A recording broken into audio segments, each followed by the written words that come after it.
அன்போடு கூட இயேசுவின் நாமத்திலே வரவேற்கிறோம். கடந்த 7 மாதங்களும் கர்த்தர் நமக்கு நல்லவராயிருந்து அற்புதமாய் நம்மை பாதுகாத்து வழிநடத்தினார். இந்த 7வது மாதத்தில் இந்த முதலாவது ஓய்வு நாளின் காலையிலே அவரை ஆராதிக்க ஆண்டவர் நமக்கு கொடுத்த நல்ல கிருபைக்காக ஆண்டவருக்கு நன்றி செலுத்துவோம். கோடிக்கணக்கான மக்களுக்கு கிடைக்காத கிருபை உங்களுக்கு எனக்கும் கிடைத்திருக்கிறது. அவர் நம்மை நம்முடைய ஜனமாக்கி கொள்ள பிரியமாக இருக்கிறார்கள். நாம் இவர்கள் என்னை ஆராதிப்பார்கள், ஆவியோடு உண்மையோடு ஆராதிப்பார்கள் என்ற ஒரு பெரிய நம்பிக்கையோடு கூட அவர் நம்மை நமக்கு ஜனமாக்கி கொள்ள பிரியமாக இருக்கிறார். அவருடைய ஜனமாய் நாம் எப்பொழுதும் அவருடைய நாமத்தை மகிமைப்படுத்துவோம். கர்த்தர் நிச்சயமாக உங்கள் ஒவ்வொருவரையும் அதிகமாய் ஆசீர்வதிப்பார். கண்களை மூடி பரலோகத்தின் தேவரை நோக்கி பார்க்கலாம்.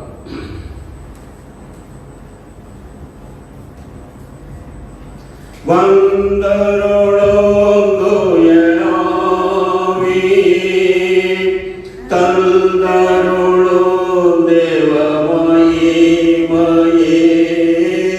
வந்தருளோம் தூய ஆவி, தந்தருளோம் தேவ மகிமையே.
இந்த அருமையான புதிய ஓய்வு நாளுக்காக நாங்கள் உங்களுக்கு நன்றி செலுத்துகிறோம்.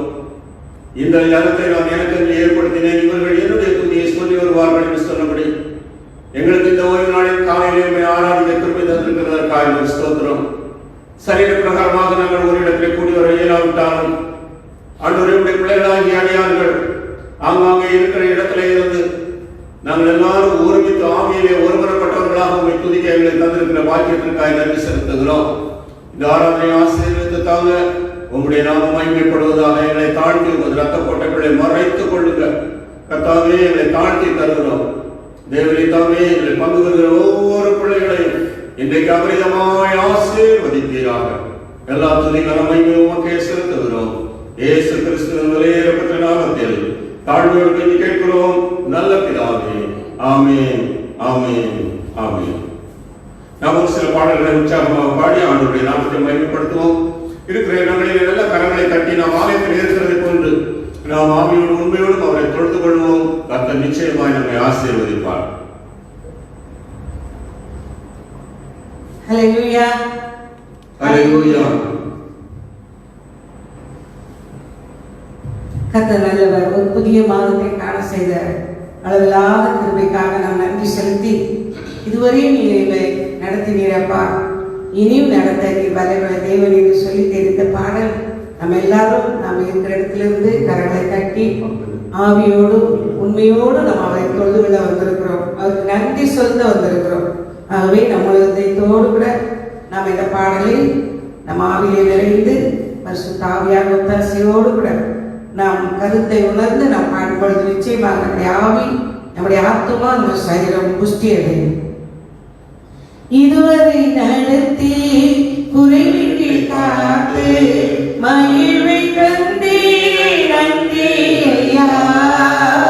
இதுவரை நடத்தி குறைவின்றி காத்து மகிழ்வை தந்தே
பயன்பட செய்தீரே நன்றி ஐயா.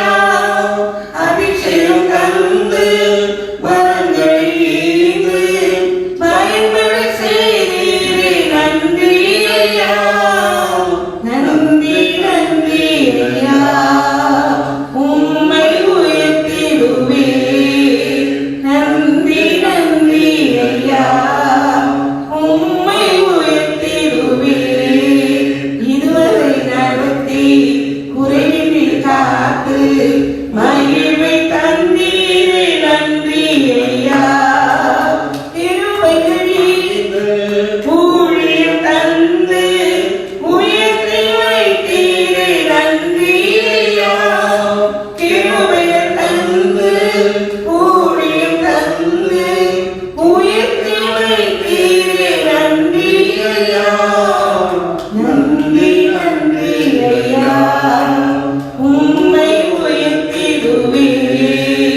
நன்றி நன்றி ஐயா, உம்மை உயர்த்திடுவே. இதுவரை நடத்தி குறைவின்றி காத்து மகிழ்வை தந்தீரே நன்றி ஐயா. இதுவரை நடத்தி குறைவின்றி காத்து மகிழ்வை தந்தீரே நன்றி ஐயா. நல்ல அருமையான ஒரு புதிய மாதத்தில் காலை வேளையிலே எந்த சூழ்நிலையானாலும் அவருடைய சமூகத்திலே இந்த சரியான நேரத்திலே தேவன் நம்மை கொண்டு வந்து அவரை ஆராதிக்க நமக்கு உதவி செய்திருக்கிறாரே. எவ்வளவு நல்ல தேவன். நாங்கள் உள்ளத்தின் ஆழத்திலிருந்து அலங்கார வாசலாலே பிரவேசிக்க நாங்கள் வந்து நம்ம இருக்கிற இடத்துல அப்படியே எழும்பி நிற்க முடிகிறவர்கள் தயவு செய்து எழும்பி நின்று நாம் தேவனுக்கு முன்பதாக நாம் அவரை ஆராதிப்பதற்கு நம்மை தாழ்மைப்படுத்தும் பொழுது நிச்சயமாகவே தேவன் நம்மள மிகவும் பிரியமாய் பிள்ளைங்க எந்த சூழ்நிலையானாலும் என்னை ஆராதிக்கிறதுக்கு அவங்க ஆயத்தமா இருக்கிறாங்க, சந்தோஷமா இருக்கிறாங்க என்று சொல்லி நம்ம மேல அவர் மிகவும் மகிழ்ச்சியா இருப்பார். உள்ளத்தினாலத்திலிருந்து அலங்கார வாசலாலே பிரவேசிக்க வந்து நிற்கிறோம். தெய்வ வீட்டின் நன்மைகளாலே நிரம்பிட வந்து நிற்கிறோம். அலங்கார வாசலாலே பிரவேசிக்க வந்து நிற்கிறோம். தெய்வ வீட்டின் நன்மைகளாலே பெருக்கிட வந்து நிற்கிறோம்.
பலிபீட வந்து நிற்கிறோம்.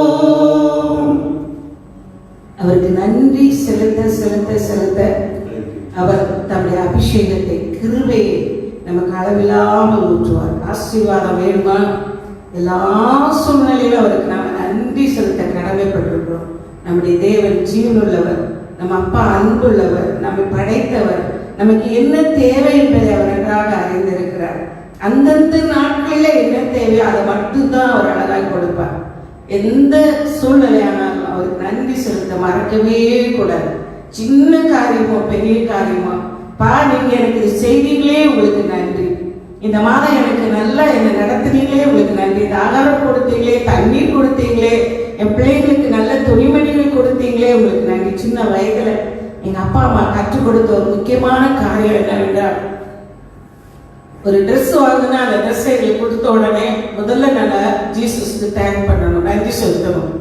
ரெண்டாவது நாங்கள் அந்த ட்ரெஸ்ஸை போட்டுட்டு வந்துட்டு அப்பாவுக்கு, அப்பா உங்களுக்கு தேங்க்ஸ் பப்பான்னு சொல்லணும், தோத்திரம் பப்பா, அம்மாவுக்கு மம்மி தோத்திரம், அம்மா தோத்திரம் அம்மான்னு சொல்லணும். அவங்களுக்கு ரொம்ப சந்தோஷம். உடனே அவங்க சிலுவை போட்டு விடுவாங்க பாருங்க, அவங்களுக்கு எவ்வளோ சந்தோஷம் பெற்றவங்களுக்கு. அது மட்டும் இல்லை, இன்னை வரைக்கும் ஆடைக்கோ ஆகாரத்துக்கோ எந்த குறைவில்லாம தேவன் நடத்தி வருகிறார். நல்ல உள்ளத்தின் ஆழத்திலிருந்து அப்பா நீங்க எனக்கு செய்த எல்லா நன்மைகளுக்காகவும் நாங்கள் நன்றி செலுத்த வந்திருக்கிறோம். இன்னும் நாங்கள் உங்களுடைய சமூகத்துல நம்ம அப்பா எங்களை தாழ்த்தி ஒப்பு கொடுக்கிறோம் என்று சொல்லி மகிமை மாட்சிமை நிறைந்தவர். இப்போ நாம் அவரை முழுதயத்தோடு நம்ம ஆராதிக்கணும். அவருக்கு ஆராதிக்கிற பிள்ளைகள் அவருக்கு மிகவும் பிரியும்.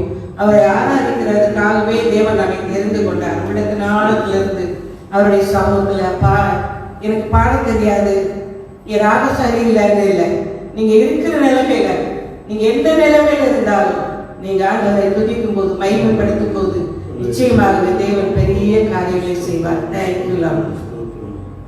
மகிமை மாட்சிமை நிறைந்தவரே, மகிமையுடன் தொழுதிடுவோம்.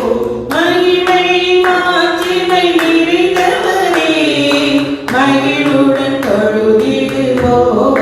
பரிசுத்த தேவனாம் இயேசுவை பணிந்தே தொழுதுவோம்.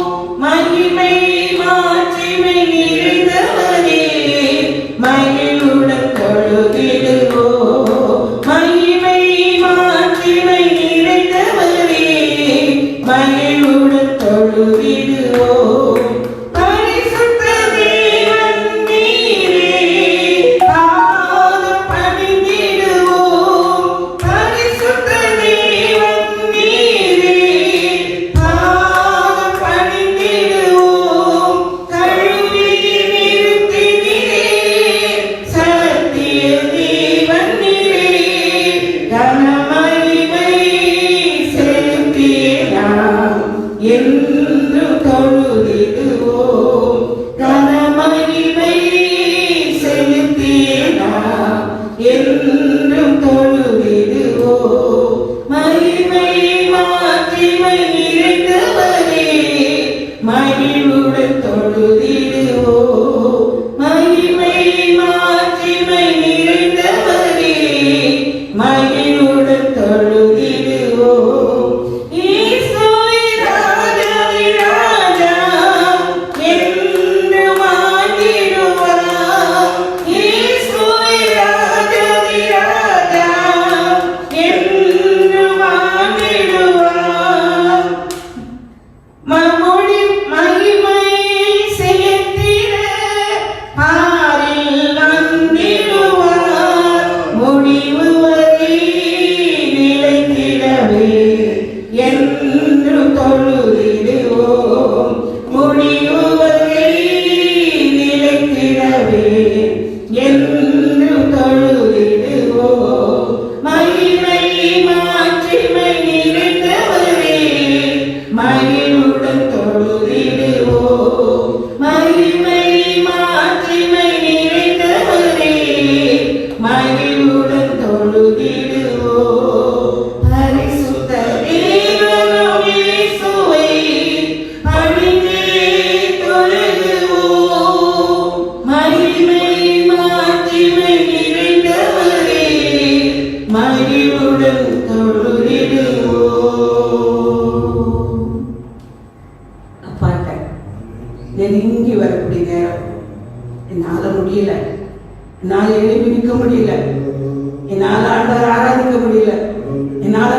முடியல, என்னால பாட முடியல, என் துக்கம் என் தொண்டை அடைத்திருக்குது என்று சொல்லி அநேகர் உங்களுடைய உள்ளங்களே துக்கத்தோடு இந்த இடத்துல இருக்கிறீங்க. ஆவியானவர் உங்களை பலப்படுத்துகிறார். பரிசுத்த ஆவியானவர் உங்களிடத்துல வரும்பொழுது நீங்கள் பலனடைந்து யூதேயாவிலும் சமாரியாவிலும் எருசலேமிலும் பூமியின் கடைசி வரைக்கும் நீங்கள் சாட்சிகளாயிருப்பீர்கள் என்று வேதம் சொல்லுகிறது. அப்போஸ்தலர் 1:8 நாம் பார்க்கிறோம். இந்த நாளில் அப்பா என்னை ஆவியிலே பலப்படுத்துகிறார்.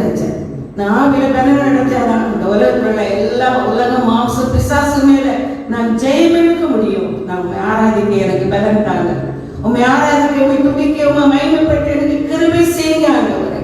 Yes thank you.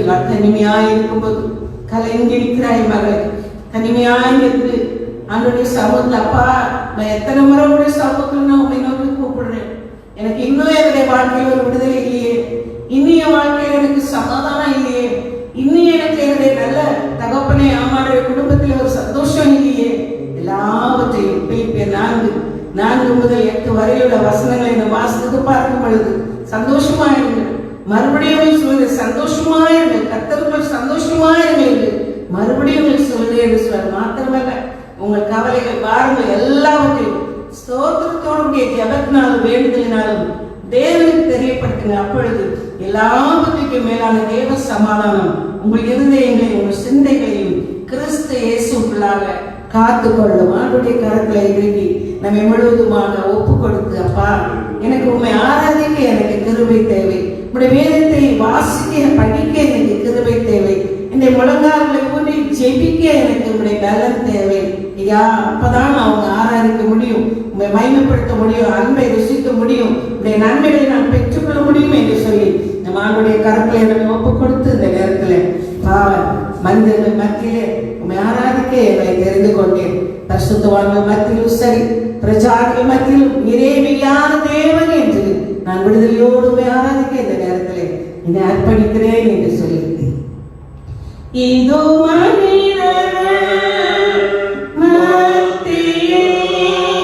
வாசம் செய்பவரே எங்கள் நடுவிலே வசித்திட விரும்பிடும் தெய்வமே. இதோ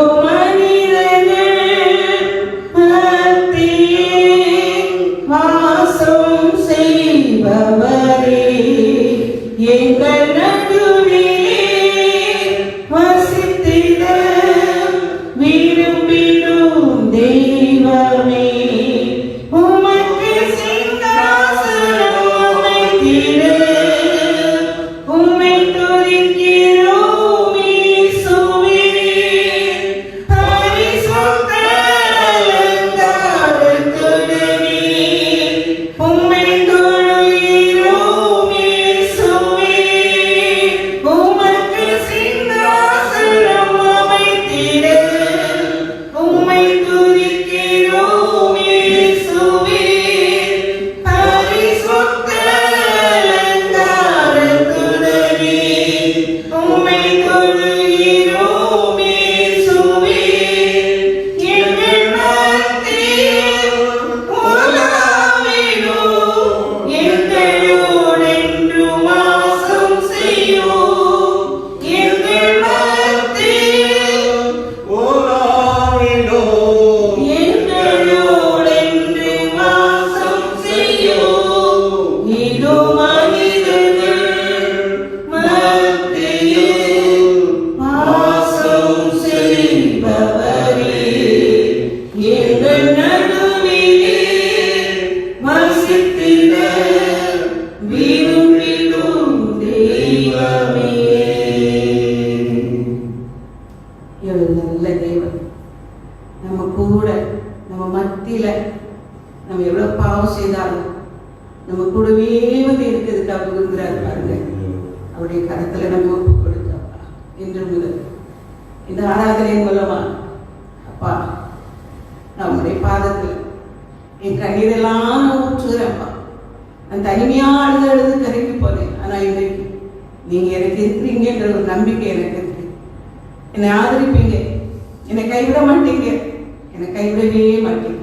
எஸ், அந்த கிருபையினால பாவம் செய்து என்னை தாழ்த்தி ஒப்பு கொடுக்கிறேன் என்று சொல்லி ஒரு அர்ப்பணிப்போடு இந்த புதிய மாதத்திலே நாம் அவருடைய பிரசனத்திற்குள்ளாக நாம் பிரவேசிப்போம். நிச்சயமாக தொடர்ந்து இந்த மாதம் முழுவதும் எதிர்காலங்கள் நம்முடைய சந்ததிகள் எல்லாவற்றையும் கர்த்தர் ஆசீர்வதித்து கொடுப்பார். சூழ்நிலைகள் எல்லாவற்றையும் மாற்றி கொடுப்பார். நம்முடைய கருத்தில் இடமே தாழ்த்தி ஒப்பு கொடுப்போம். அன்பின் தகப்பனே, கிருபை நிறைந்த இந்த நல்ல அருமையான புதிய மாதத்தில் காலை வேளைக்காக நன்றி செலுத்துகிறோம். ஒரு உணர்வோடு நாங்கள் ஆராதிக்க, தெளிவாக ஆராதிக்க, எங்களுக்கு கொடுத்த நிலைமையில நாங்கள் ஆவிலை எளிமையோடு ஆராதிக்க, துதிக்க, மகிமைப்படுத்த தேவரீர் எங்களுக்கு பாராட்டின உங்களுடைய கிருபைகளுக்காக, நீ தந்த அந்த நல்ல பரிசுத்த ஆவியானவருக்காக உங்களுடைய தகப்பனை பாதம் முத்தம் செய்து உமக்கு நாங்கள் நன்றி செலுத்துகிறோம். பரிசுத்த ஆவியானவர் தொடர்ந்து எங்களை வழிநடத்துவீராக. உங்களுடைய பிரசனத்தை நாங்கள் ருசித்தவர்களாக இந்த ஆராதனை முழுவதும் தொடர்ந்துள்ள எல்லா பகுதிகளிலும் நீர் எங்களை வழிநடத்த எங்களை அர்ப்பணிக்கிறோம். ஆவியானவர் தொடர்ந்து எங்களை பொறுப்படுத்திக் கொள்வீராக. உலகம், மாம்சம், பிசாசு ஒன்று எங்களை மேற்கொள்ளக்கூடாது. பரிசுத்த ஆவியானவரின் ஆளுகைக்கு எங்களை விட்டு தருகிறோம். ஆவியானவர் எங்களுடைய ஆராதனைகள், எங்களுடைய துதி ஸ்தோத்திரங்கள் எல்லாத்தையும் அங்கீகரித்து ஆசீர்வதித்ததற்காக நன்றி செலுத்துகிறோம். துதிக்கான மகிமை எல்லாம் ஒருவருக்கே செலுத்துகிறோம். இயேசு கிறிஸ்துவின் இனிய நாமத்திலே ஜெபிக்கிறோம் நல்ல பிதாவே. ஆமென். ஆமென். கர்த்தருடைய ஆராதனையை அங்கீகரித்து ஆசீர்வதித்திருக்கிறார். ஆமென். அல்லேலூயா சொல்லலாமா? எல்லாரும் உட்கார்ந்து பண்ணுங்க. நல்ல சௌகரியமாய் உட்கார்ந்து பண்ணுங்க. மீண்டுமாய் உங்களை இந்த நேரலை ஆராதனை மூலமாய் சந்திக்க ஆண்டவர் கொடுத்த கிருபைக்காய் ஸ்தோத்திரம். ஆதி கல்விகளிலே இன்று கலந்தாதீர்கள். ஆபிரகாமும் ஈசாக்கும் ஆண்டவரை ஆராதிக்க செல்லும் போது அவங்க ஆட்டுக்குட்டியை தான் தேடினாங்க. ஆகவே அவங்க விறகு கட்டைகளை தான் கொண்டு போனாங்க. நீ ஆராதிக்கும் போது சொல்லுகிறார், நீ ஆராதிக்கிற தேவன் உன்னை விடுவிக்க வல்லமை உள்ளவராக இருக்கிறார். அவர்கிட்ட ஒன்றுமே கிடையாது. ஆகவே நீங்க தான் வாத்திய கருவிகள். நீங்க அருமையாய் பாடுறீங்க. ஆண்டவர் ஒருவரை மணிமணிமாய் ஆசீர்வதிப்பார். இந்த அருமையான ஒரு நாளின் காலை ஆராதனைக்கு வந்திருக்கிற உங்கள் ஒவ்வொருவரையும் ஆண்டவராக இயேசுவின் நாமத்தில் நான் அன்போடு வரவேற்கிறேன். நாம் சரீர பிரகாரமாக ஒரு இடத்துல இல்லாவிட்டாலும் நாம் ஆவிக்குரிய நம்முடைய ஆவியிலே நாம் ஒருமுறைப்பட்டவர்களாக இருந்து ஆண்டவரை ஆராதித்துக் கொண்டிருக்கிறோம். கர்த்தர் நிச்சயமாக இந்த ஆராதனையை நமக்கு ஆசீர்வதித்து தருவார். ஆங்காங்கே இருக்கிறவர்கள் நீங்க நம்ம ஆலயத்தில் இருக்கிறோம் என்கிற உணர்வோடு சிந்தையோடு நாம் கர்த்தர் பயப்படுகிற பயத்தோடு பயபக்தியோடு கூட ஆண்டவரை ஆராதிப்போம் என்று சொன்னால் நிச்சயமாய் ஜனம் உண்மையா என்னை ஆராதிக்கிறார்கள் என்று சொல்லி ஆண்டவர் உங்களை நீங்க இருக்கிற இடத்துல வந்து ஆசீர்வதிக்க வல்லமை உள்ளவராக இருக்கிறார். நம்ம கையில் தான் இருக்குது. ஆசீர்வாதத்தை பெற்றுக்கொள்வதும் ஆசீர்வாதத்திற்கு தடையாக இருக்கிறதும். ஆகவே இந்த அருமையான 8வது மாதத்துல நீங்க ஆண்டவருடைய ஆசீர்வாதத்தை பெற்றுக்கொள்ள ஆண்டவர் உங்களுக்கு உதவி செய்வார். ஆகவே ஒவ்வொரு வாரமும் ஓய்வு நாளிலே நமது இந்த அரசாங்கம் கொடுத்திருக்கிற சட்டத்திட்டங்களின்படி நாம் நேரடியிலே சந்திக்க இருக்கிறோம். ஆனால் கர்த்தர் காரியங்களை மாறுதலாய் மாற்ற வல்லமை உள்ளவராகவும் இருக்கிறார். ஒரே நாளிலே ஆண்டவர் மாற்ற வல்லமை உள்ளவராக இருக்கிறார். ஒரே நாளிலே இந்த அரசாங்கம் உடனே எல்லா ஆலயங்களும் திறக்கப்படலாம் என்று சொல்லி அறிவிப்பு கொடுக்கலாம். எல்லாமே ஆண்டவர் நமது கருத்திலே தான் கொடுத்திருக்கிறார். இல்லையே சொல்லாமா? பக்கத்தில் இருக்கிறவங்க பார்த்து கர்த்தர்களை ஆசீர்வதிப்பார்னு சொல்லுங்க. இந்த நேரலை ஆராதனையில பங்கு பெற்றிருக்கிற முதல் முறையாக பங்கு பெற்றிருக்கிறவங்க ஒவ்வொருவரையும் ஆண்டவர் அதிகமாய் ஆசீர்வதிப்பார்கள். நண்பர்களுக்கு இதை குறித்து சொல்லுங்க. அவங்க ஊழியம் இல்லை, ஆலயம் இருந்தால் தான் ஆலயத்திற்கு கூட்டிட்டு போகணும் வைக்கணும் என்ற ஒரு சூழ்நிலைகள் வரும்.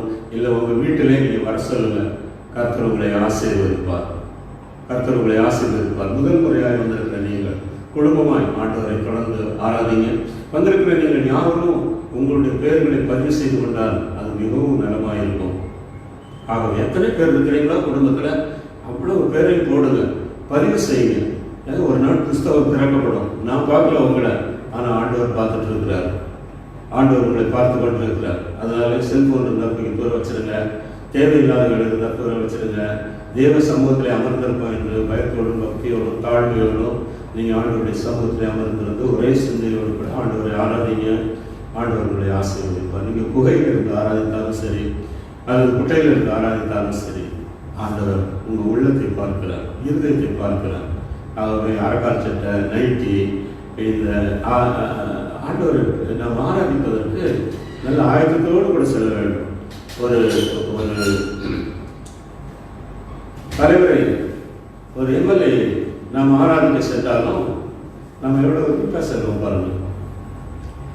அதே மாதிரி நம்ம வீட்டில் இருந்தாலும் நம்ம ஆண்டவரை ஆராதிக்க போகிறோம் என்கிற பயத்தோடும் பக்தியோடும், நீங்கள் சரியான நேரத்தில் பாஸ்டர் பார்க்கல, யார் பார்க்கல, அவர் பார்த்துட்டு இருக்கிறாரு, அவர் உண்மையுள்ள மனுஷன் தான் பரிபூர்ண ஆசீர்வாதங்களை பெறுவோம். நாம் ஆராதிக்கிறதே ஆண்டவருடைய ஆசீர்வாதத்தை பெற்றுக்கொள்வதற்கு. அதில் நம்ம ஏமாற்று வேலைகள் செய்தால் நிச்சயமாக ஆண்டவர் நம்ம என்ன செய்ய மாட்டார், ஆசீர்வதிக்கவே மாட்டார். அதனால நல்ல ஆயத்தத்தோடு கூட உங்கள் வீடு தான் சர்ச்சுன்னு நினச்சிட்டு என்ன செய்யணும், நீங்கள் ஆண்டவரை ஒவ்வொரு வாரம் ஆராதிங்க. விருந்தி வந்திருந்தாலும் உங்களோட பெயர்களை நீங்கள் பதிவு செய்து கொள்ளுங்கள். அது உங்களுக்கு பிரயோஜனமாக இருக்கும். புஸ்தகங்கள் திறக்கப்படும் ஒரு நாள். அப்போ அன்றைக்கு என்ன செய்யணும், பதிவு செய்யாவிட்டால் நமக்குள்ள ஏதோ ஒரு ஆவி இருக்கிறது என்பதை ஆண்டவர் அறிவார். தாழ்மை தான் ரொம்ப முக்கியம். தாழ்மை உள்ளவர்களுக்கு தேவன் என்ன கொடுக்கிறார் சொல்லுங்க பார்க்கலாம். தாழ்மை உள்ளவர்களுக்கு என்ன கொடுக்கிறாரா? இருக்கிறவங்க சொல்லுங்க, பார்க்கிறவங்க சொல்லுங்க. ஆராதனை பங்கு பெற்றவங்க கிருபையை கொடுக்கிறார், கிருபையை கொடுக்கிறார். நேற்று அதை குறித்து தான் நம்ம அநேகருக்கு வாட்ஸ்அப்பில் ஆண்டவருடைய கிருபையை குறித்து சொல்லி இருக்கிறார். அந்த கிருபையை பெற்றுக்கொள்வீர்கள், கர்த்தர் உங்களை ஒவ்வொருவரையும் ஆசீர்வதிப்பார். ஆகவே எல்லா ஆராதனைகளும் ஒன்றும் கிடையாது, கூட்டங்கள் எல்லாம் ஒன்றும் கிடையாது என்று சொல்லி நினைத்துக் கொண்டிருக்கக்கூடாது. நீங்கள் என்னை தொடர்பு கொள்ளலாம் அல்லது அம்மாவை தொடர்பு கொள்ளலாம். நீங்கள் என்ன செய்யணும், உங்களை ஜெபத்திலே வழிநடத்த, உங்களை இந்த இரத்த கோட்டைக்குள்ளே நடத்துவதற்கு நாங்கள் எப்பொழுதும் ஆயத்தமாக இருக்கிறோம். ஆகவே கர்த்தர் உங்களை ஆசீர்வதிப்பார். யாரும் இதை நிறுத்தவே முடியாது. எந்த தனி மனிதனும் இவர்களை நிறுத்தவே முடியாது. நீங்கள் வீட்டிலே இருந்தாலும் வேலைக்கு சென்றாலும் உங்களை ஆவிக்குரிய இந்த கோட்டைக்குள்ளே வைத்திருக்க வேண்டியதுதான் எங்களுடைய கடமை. அதற்கு நீங்கள் என்ன செய்ய வேண்டும், அரசு சொல்லுகிறது மாதிரி இந்த கொரோனாவை ஒழிக்க வேண்டுமானால் நீங்க ஒத்துழைப்பு கொடுக்க வேண்டும். ஆகவே நீங்க அப்படிப்பட்ட ஒத்துழைப்பை கொடுத்தா நாம் இந்த உலகத்தில் இல்ல, உங்களை பரலோகத்திற்கு நேராக வழிநடத்துவதற்கு தான் எங்களை வைத்திருக்கிறார். அல்லேலூயா சொல்லுங்க, கரங்களை உயர்த்தி ஆண்டவருக்கு நன்றி செலுத்துங்க. ஆமென், அல்லேலூயா. நல்ல சந்தோஷமாயிருங்க, சந்தோஷமாயிருங்கள் என்று மீண்டும் உங்களுக்கு சொல்லுகிறேன் என்று பரிசுத்த பவுல் நமக்கு சொன்னார். அப்படி போல நாம் சந்தோஷமாயிருப்போம். கர்த்தர் உங்களை ஒவ்வொருவரையும் ஆசீர்வதிப்பார். நீங்க அடுத்த வாரத்திலே சொல்லணும், அடுத்த வாரத்திலே எங்க குடும்பத்தில் உள்ளவங்க எல்லாரும் நாங்கள் உட்கார்ந்து பார்த்தோம் என்று சொல்லி அதையும் நீங்க பதிவு பண்ணுங்க. நாங்கள் நீங்க சொல்லாட்டாலும் நாங்கள் இதை பார்த்து தேவனுக்கு நன்றி செலுத்துவோம். அவங்க கர்த்தர் உங்களை ஒவ்வொருவரையும் இந்த நாளின் ஆராதனை மூலமாய் ஆசீர்வதிப்பார். இந்த ஆராதனைக்கு பின்பு 10 மணிக்கு ஆங்கில ஆராதனை நடைபெறும். ஆகவே ஆங்கிலம் ஒருவேளை தமிழ் ஆராதனையை நீங்க பாதியிலே வந்திருக்கலாம் அல்லது விட்டிருந்திருக்கலாம். நீங்கள் என்ன செய்யலாம், ஆங்கில ஆராதனையிலே உங்கள் பிள்ளைகளோடு கூட இருக்கலாம். கர்த்தர் உங்களை ஆங்கில ஆராதனையிலும் ஆசீர்வதிக்க வல்லமை உள்ளவராக இருக்கிறார். தொடர்ந்து வருகிற நாட்களிலே உள்ள ஜபங்கள், ஜப கூட்டங்கள் எல்லாவற்றையும் குறித்து உங்களுக்கு தெரியப்படுத்துவோம். எல்லாரும் ஆயத்தத்தோடு கூட ஆண்டவருக்கு நாம் பிரியமாய் நடந்து கொள்ள நம்மை தாழ்த்தி ஒப்புக் கொடுப்போம். இந்த வாரத்தில் பிறந்த நாள், திருமண நாளை கொண்டாடுகிறவர்கள் நீங்க இருக்கிற இடத்துல உங்களுடைய கரங்களை உயர்த்திக் கொள்ளலாம் அல்லது முழங்கால் படியிட்டு நீங்கள் உங்களை ஆண்டவருடைய கரத்திலே ஒப்புக் கொடுங்கள். உங்களுக்கு ஜெபிக்க போகிறோம். அருமையான சகோதரி திவ்யா மகிமேதாசுக்கு வருகிற 6ஆம் தேதி பிறந்த நாள் என்று அறிகிறோம். ஆகவே அவர்களுக்காகவும் நாம் செல்லிப்போம். கண்களை மூடி ஒரு நிமிஷம் பரலோகத்தின் தேவனை நோக்கி, அருமையான பிள்ளைகள், ஆண்டவருக்கு ஒளியில் செய்கிற பிள்ளை, ஆண்டவரை அதிகமாக நேசிக்கிற பிள்ளை, உன் வாலிப வயதிலே உன் கர்த்தர் உன் சிருஷ்டிகளை நினை என்று சொன்னபடி ஆண்டவருக்கு ஒப்புக் கொடுத்து அருமையான ஊழியர்களை செய்வதற்கும் தன்னை அர்ப்பணித்து அருமையான மகள், அவருடைய கணவர் சகோதரர் மகிமேதாஸுக்காக கொடுத்திருக்கிற அருமையான பிள்ளைக்காக, இவர்களுடைய முழு குடும்பங்களுக்காக ஆண்டவருக்கு நன்றி செலுத்துவோம். பரலோக பிதாவே, உமக்கு நன்றி செலுத்துவதற்கு எங்களுக்கு ஒரு வாஞ்சியை விருப்பத்தை ஏற்படுத்தினேன். நன்றி செலுத்த வந்தவர்கள் எல்லாரையும் அதிகமாக ஆசீர்வதித்தேன். அவர்களுக்கு எடுபடாத விலையேற்பட்ட ஆசீர்வாதங்களினால் ஆசீர்வதித்தேன். இந்த அருமையான மகள் திவ்யாவுக்காக நன்றி செலுத்துகிறோம். அவருடைய பெற்றோருக்காக நன்றி செலுத்துகிறோம். அவளோடு கூட உடன் பிறந்தவர்களுக்காக நன்றி செலுத்துகிறோம். அவளை இவ்வளவு தூரம் ஆவிக்குரிய ஜீவியத்திலே நடத்திய சபை போதகர், விசுவாசிகள், அந்த பெற்றோர்கள், கணவர் எல்லாருக்காகவும் நாங்கள் நன்றி செலுத்துகிறோம். கடந்த ஆண்டுகள் முழுவதும் உங்களுடைய பாதுகாப்பு பராமரிப்பு கூட வழிநடத்தியதற்காக ஸ்தோத்திரம். ஏற்ற காலத்திலே ஆண்டவரே அவளுக்கு நல்ல கணவனை கொடுத்து நல்ல அருமையான பிள்ளையை ஏற்ற காலத்தில் பெற்றெடுக்க உதவி செய்து எல்லாவற்றையும் உங்களுடைய கிருபை கூட இருந்து காத்தது. உலகத்திலே காண்கிற இந்த பொல்லாப்புகள் வாதைகள் ஒன்று கூடாரத்தை அணுகாதபடி அவளை ரக்கப்பட்ட பிள்ளையையும் அவளையும் கணவனையும் குடும்பத்தையும் நீர் பாதுகாத்துக் கொண்டதற்காக நாங்கள் இந்த நாளிலே உங்களுக்கு நன்றி செலுத்துகிறோம். தேவாதி தேவனை நல்ல வேலையை கொடுத்திருக்கிறீர், கையில் பிரயாசங்களை ஆசீர்வதித்து கொடுத்திருக்கிறீர், சமாதானத்தை கொடுத்திருக்கிறீர், சந்தோஷத்தை கொடுத்திருக்கிறீர், ஆகாரத்தை கொடுத்து வருகிறீர், போஷித்து வருகிறீர். உங்களுக்கு கோடி நன்றி செலுத்துகிறோம். இந்த பிள்ளை இருக்கிற ஆலயத்திலே அவள் சாட்சியாக இருக்கவும் ஊழியம் செய்யவும் நீர் கொடுத்த கிருபைகளுக்காக நன்றி செலுத்துகிறோம். தொடர்ந்து வரப்போகிற புதிய வருஷத்தையும் கர்த்தர் ஆசீர்வதித்துக் கொடுங்க. தேவாதி தேவனே எஸ்தர் ராணியின் மேலே ஒரு ஜெப ஆவி தன் ஜனங்களை ரட்சிப்புகளை வழிநடத்த வேண்டும் என்கிற ஒரு பெரிய வாஞ்சை இருந்தது. அதற்காக தன்னை முழுவதும் அவள் அர்ப்பணித்தாள் என்று சொல்லி பார்க்கிறோம். ராஜாவிடத்திலே கேட்டபோது, ராஜா நீ என்ன வேண்டுமானாலும் கேடு, நான் உனக்கு தருகிறேன், ராஜ்யத்தில் பாதி வேண்டுமானாலும் தருகிறேன் என்று சொல்லபடி இந்த மகள் மேல் ஒரு ஜெப ஆவியை ஊற்றுங்க. உலகத்திலே அழைத்து கொண்டிருக்கிற மக்களை ஆதாயப்படுத்துவதற்காக இந்த புதிய வருஷத்துல ஒரு ஜெப வீராங்கனையாக இந்த மகளை நீர் ஆசீர்வதிங்க. இந்த நாட்களில் திறப்பில் இருக்கிற பிள்ளைகளை நீர் தேடிக்கொண்டிருக்கிறீர். அப்படி புதிய வருஷத்திலே புதிய தீர்மானத்தோடு கூட ஜெபிக்கிறவர்கள் நமக்கு பிரியமானவர்கள் என்று பார்க்கிறோம். அப்படி போல இந்த மகளை புதிய வருஷத்துல ஜெப ஆவியினாலே நீர் நிறைத்து ஏராளமான ஜனங்களுக்கு குடும்பங்களுக்கு ஆசீர்வாதமாக வைத்தரணும். வேலைகளையும் பிரயாசங்களையும் நீர் ஆசீர்வதித்தரணும். நான் உனக்கு போதித்து நீ நடக்க வேண்டிய வழியை உனக்கு காட்டுவேன், உண்மையில் என் கண்ணை வைத்து உனக்கு ஆலோசனை சொல்வேன் என்று வருடம் முழுவதும் நீர் ஆலோசனை சொல்லுங்க. இந்த பிள்ளையை வளர்க்க வேண்டிய கிருபையை கொடுங்க. குடும்பத்திற்கு ஆசீர்வாதமான மகனாய் கடைசி வரைக்கும் இருக்க கர்த்தர் கிருபை செய்வீராக. இயேசுவே உனக்கு நன்றி செலுத்துகிறோம். இன்னும் யாரெல்லாம் தங்கள் கரங்களை உயர்த்தியிருக்கிறார்களோ, தங்கள் திருமண நாளை கொண்டாடுகிறார்களோ, பிறந்த நாளை கொண்டாடுகிறார்களோ, அவர்கள் எல்லாரையும் இயேசுவின் நாமத்திலே நாங்கள் ஆலயத்திலே இருந்து ஆசீர்வதிக்கிறோம். கர்த்தாவே உங்களுடைய ஆசீர்வாதம் உங்களுடைய பிள்ளைகள் மேலே இறங்குவதாக. அவர்கள் கையிட்டு செய்யும் வேலைகளையும் கை பிரயாசங்களையும் ஆசீர்வதித்து 128 சங்கீதம் 5வது வசனத்திலே பார்க்கிறபடியே கர்த்தர் சீயோனிலிருந்து உங்களுடைய பிள்ளைகளை ஆசீர்வதிப்பீராக. ஜீவனுள்ள நாட்களெல்லாம் நன்மையும் கிருபையும் அவர்களை தொடரும்படி அவர்களுக்காக நாங்கள் பாரத்தோடு ஜெபிக்கிறோம். ஆசீர்வதிக்கிறோம். எல்லாம் துதிக்கான மகிமையும் நாங்கள் மக்களை செலுத்துகிறோம். இயேசு கிறிஸ்துவின் விலையேறப்பட்ட நாமத்தில் தாழ்மையோடு கெஞ்சி கேட்கிறோம் நல்ல பிதாவே. ஆமென், ஆமென், ஆமென். கர்த்தர் உங்களை நாளை ஆசீர்வதிப்பார். மறக்காமல் நாம் அடுத்த ஓய்வு நாளிலும் சரியாக 8 மணிக்கு இந்த ஆராதனையிலே கலந்து கொள்வோம். ஒவ்வொரு நாளும் காலை 5:30 மணிக்கு இங்கே காலை தியானம் நடைபெறுகிறது. உங்களுக்கு ஜெப குறிப்புகள் இருந்தால் நீங்கள் தொலைபேசியிலோ அல்லது வேறு எழுத்து வடிவிலோ எங்களுக்கு எழுதி கொடுங்கள். நாங்கள் வாரத்தோடு கூட உங்களுக்காக ஜெபிப்போம். அது வந்து குறைவாகவில்லை, கருந்தான் அடைக்கப்பட்டிருக்கிறதை ஒழிய நம்முடைய ஜெப வாழ்வு, நம்முடைய தியான வாழ்வு, ஆவிக்குரிய ஜீவியம் ஒன்றும் யாராலும் அடைக்கப்படவே முடியாது. அவை கர்த்தர் உங்கள் ஒவ்வொருவரையும் அதிகமாக ஆசீர்வதிப்பார்.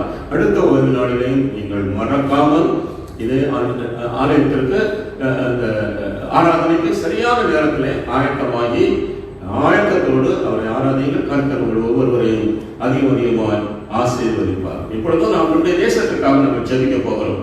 தேசத்தில் உள்ள நிலைகள் எல்லாவற்றையும் நாம் அறிந்திருக்கிறோம். ஆகவே தேசத்திற்காக நாம் ஜெபிக்க வேண்டியது, திறப்பின் வாசல்களில் நிற்க வேண்டியது நம்முடைய கடமை. ஆகவே அதுக்கு ஒன்றும் பிரச்சனை கிடையாது. நான் நல்லா இருக்கிறேன், சானிடைஸ் பண்ணியிருக்கிறேன், வீடெல்லாம் நல்லா பூட்டி தான் வச்சிருக்கிறேன், இங்கே வெளியே போகிறதில்ல. ஆனால் நீங்கள் போய்த்தான் ஆகணும். ஊழியர்கள் வெளியே போய்த்தான் ஆகணும். வேலை செய்கிறவர்கள் வெளியே போய்த்தான் ஆகணும். நிர்பந்தத்திலே இருக்கிறோம். அவங்க நீங்கள் வேலை இழந்து போயிருக்கிறார்கள். எனக்கு வேலை நல்லா இருக்குது, எனக்கு ஒன்றும் பிரச்சனை கிடையாது, நான் வீட்டில் இருந்து வேலை செய்கிறேன்னு என்ன செய்யக்கூடாது? மற்றவர்களை நாம் மறந்து போகக்கூடாது. வேலை இழந்து பல மாதங்களாக அவர்கள் குடும்பத்தை நடத்துவது எப்படி என்று திண்டாடி கொண்டிருக்கிறார்கள். அநேகர் தொழிற்சாலைகளை நடத்த முடியாமல், வேலையாட்கள் இல்லை, வியாபாரம் இல்லை, எல்லாம் நஷ்டப்பட்டு போகிறது. குப்பத்தொட்டியிலே பார்க்கிறோம், காய்கறிகள் எல்லாம் கொட்டுகிறார்கள். இதற்கெல்லாம் ஆண்டவருடைய கிருபை நமக்கு வேண்டும். நாம் உணர வேண்டும், இந்த காரியம் ஏன் நடந்திருக்கிறது, ஏன் நடந்து கொண்டு இருக்கிறது, ஏன் இன்னும் முடியவில்லை என்று சொல்லி உணர வேண்டும். இந்த வியாதி எனக்கு ஏன் வந்தது, நான் என்ன சாப்பிட்டேன்? சரியா காலையில நம்முடைய சரீரம் நமக்கு ஒத்துழைக்க விட்டால் நாம் நினைக்கிறோம், நேற்று என்ன சாப்பிட்டோம், என்ன தவறு செய்தோம், ஏன் இந்த காரியம் குடும்பத்தில் நடந்தது, ஏன் என்னுடைய வாழ்க்கையில் இது நடந்தது என்பதை நாம் சிந்திக்கணும்.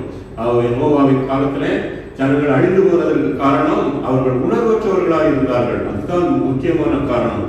ஆண்டவராகிய இயேசு சொன்னார், நோவாவின் காலத்தில் என்ன நடந்ததோ அதுதான் இப்பொழுதும் நடக்கும், மனுஷகுமாரன் வருகிற நாட்களிலும் நடக்கும் என்று சொல்லி மனுஷர்கள் உணர்வடைகிறது இல்லை. ஏன் இது நடந்தது, ஏன் நடக்கிறது? எனக்கு ஒன்றும் பிரச்சனையே கிடையாது, எனக்கு சம்பளம் வருது, நான் நல்லா தான் இருக்கிறேன். இல்லை, அது முற்றிலுமாக சாகடிக்க வேண்டும். அவங்க அந்த எண்ணங்கள் சுயம் சாகடிக்கப்பட வேண்டும். அதைத்தான் பரிசுத்த பவுல் செய்தார். நான் என்னை சிலுவையில் அடைந்திருக்கிறேன், இனி நான் அல்ல, எனக்குள்ளே கிறிஸ்து ஜீவிக்கிறார், எனக்குள்ளே கிறிஸ்து ஜீவிக்கிறார். ஆகவே அந்த அனுபவத்திற்குள்ள இந்த திருச்சபையில் உள்ள ஒவ்வொரு சிறு பிள்ளைகள் முதல் பெரியோர்கள் வரைக்கும் நீங்கள் வர வேண்டும், வர வேண்டும். அப்பொழுதுதான் அவருடைய வருகையிலே நாம் காணப்பட முடியும். இல்லாவிட்டால் இந்த கொள்ளை நோய் எந்த மனுஷனையும் விட்டு வைக்காது. ஆகவே நேற்று முன்தினம் எந்த மினிஸ்டர் என்று பார்க்காது, அது யாரையும் தொற்றிக்கொள்ளும். ஆகவே எனக்கு வராது, நான் நல்ல சூழ்நிலையில இருக்கிறேன், இல்லை, யாரையும் தொற்றிக்கொள்ளும். ஆகவே மிகவும் கவனத்தோடு தாழ்மையோடு ஆண்டவருடைய சமூகத்திலே நம்மை தாழ்த்தி ஒப்பு கொடுப்போம்.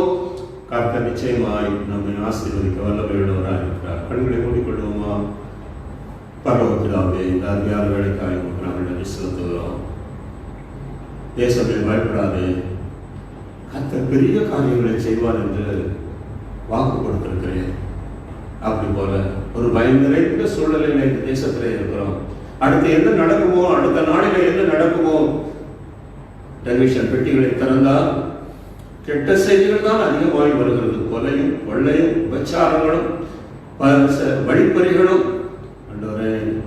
இன்றைக்கு இத்தனை 1000 பேர் மரித்து போனார்கள், இத்தனை பேர் கொரோனாவில் இந்த கொள்ளை நோயினாலே பாதிக்கப்பட்டு போனார்கள் என்பதை கேட்டு கேட்டு எங்களுடைய உள்ளமெல்லாம் அதுவாய் நிறைந்து போயிருக்கிறது. இந்த வேளையில் அதிலிருந்து வெளியே வருவதற்கு இந்த பயங்கரமான சூழ்நிலைகள் எல்லாவற்றிலிருந்து எங்களுக்கு நாங்கள் வெளியே வந்து சமாதானத்தையும் சந்தோஷத்தையும் பெற்றுக்கொள்வதற்கு எங்களுக்கு நீர் வழியை வைத்திருக்கிறேன்.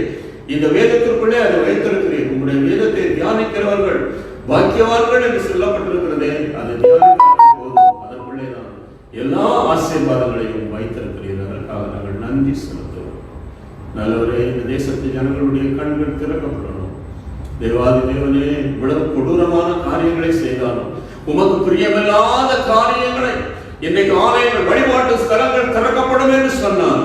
ஆண்டவரை, உண்மையாய் ஆராதிக்கிறவர்களை விட போலியான ஆராதனைகளும் போலியான வணக்கங்களும் ஆண்டவரே மெய் தெய்வமற்ற வணக்கங்களும் தான் நிறைந்து கிடக்கும் என்பதை அறிந்தவராய் நீர் எல்லாவற்றையும் மூடி போட்டீர். தகப்பனே, கிருபையாய் இறங்கி எங்களை மன்னித்தருளும், எங்களை மன்னித்தருளும். ஆண்டவரே, நீர் எவ்வளவு நன்மை செய்திருக்கிறேன். பசி இல்லாமல் பட்டினி இல்லாமல் இந்த கொடுமையான நாட்களிலே தேசத்திலே பஞ்சம் வராமல் இலவசமாய் அரசாங்கத்தை கொடுக்கும்படி நீர் அவர்களுக்கு கட்டளையிட்டிருக்கிறீரே, அதற்காய் நன்றி அப்பா, அதற்காய் நன்றி செலுத்துகிறோம். தேவா, நீர் இதை செய்யாமல் வேறு யார் செய்வார்கள்? அதிகாரிகளை நீர் ஏற்படுத்தினால் அவர்களுக்கு ஆலோசனை கொடுக்கிறவரும் நீர் தான் இருக்கிறேன். அதற்காக நன்றி செலுத்துகிறோம்.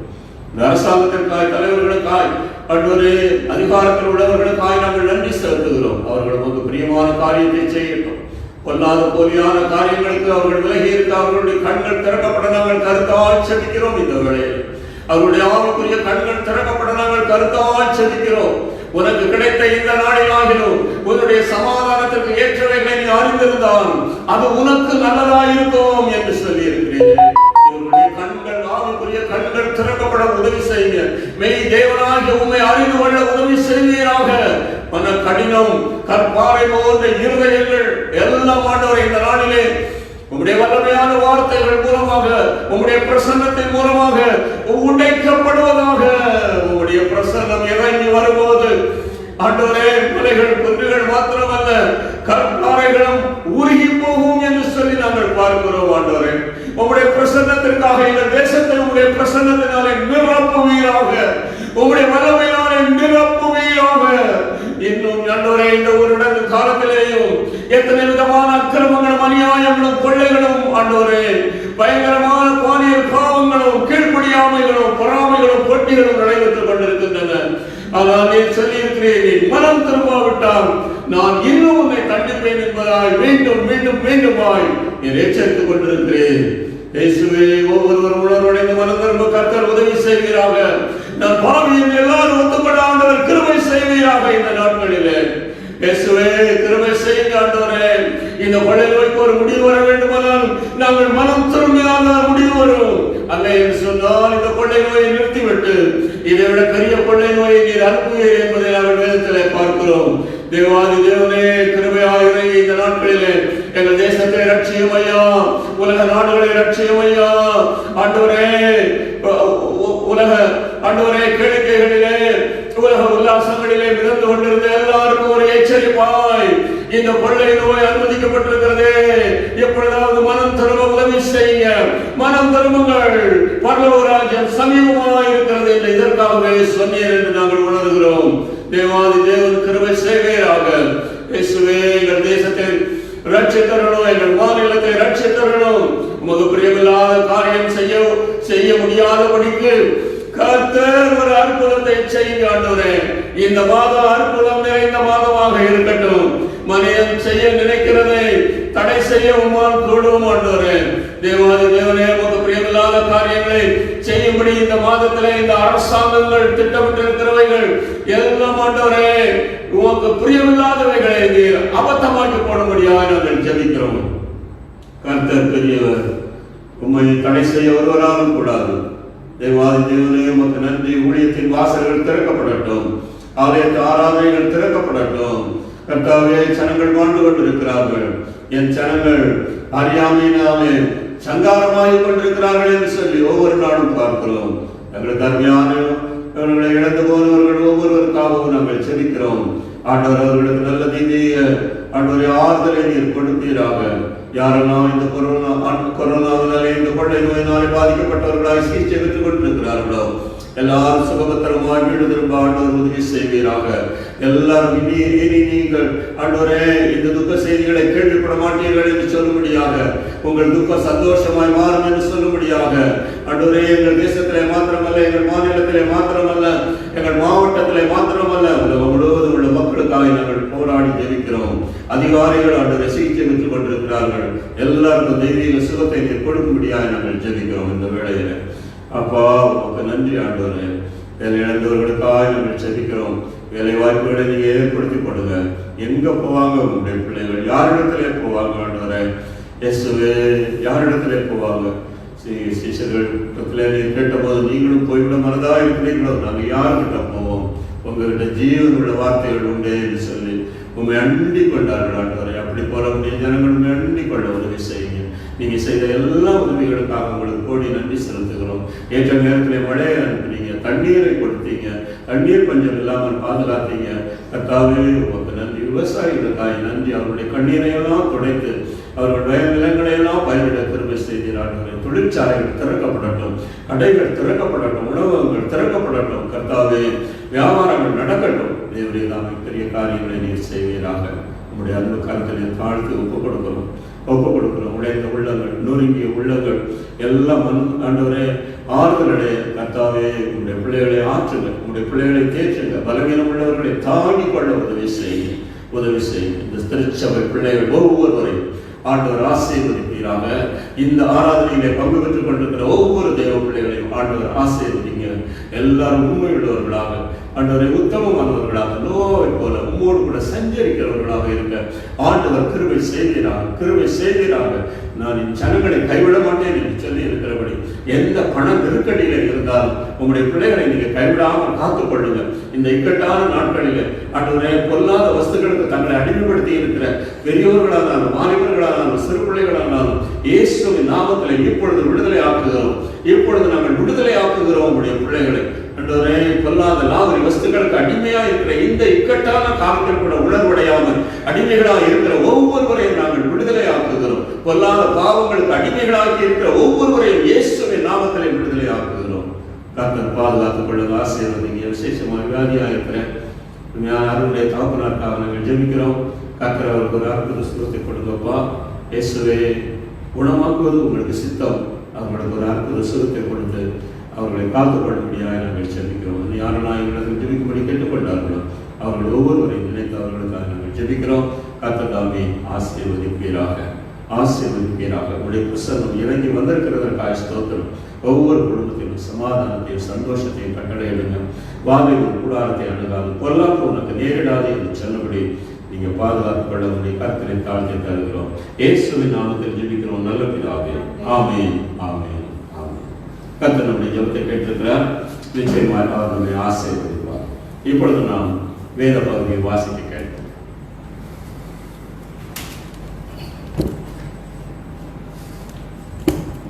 வாசிக்கும்படியாக குறிக்கப்பட்ட வேத பாடம் 1 சாமுவேல் 12ஆம் அதிகாரம் 16ஆம் வசனம் முதல் 25ஆம் வசனம்.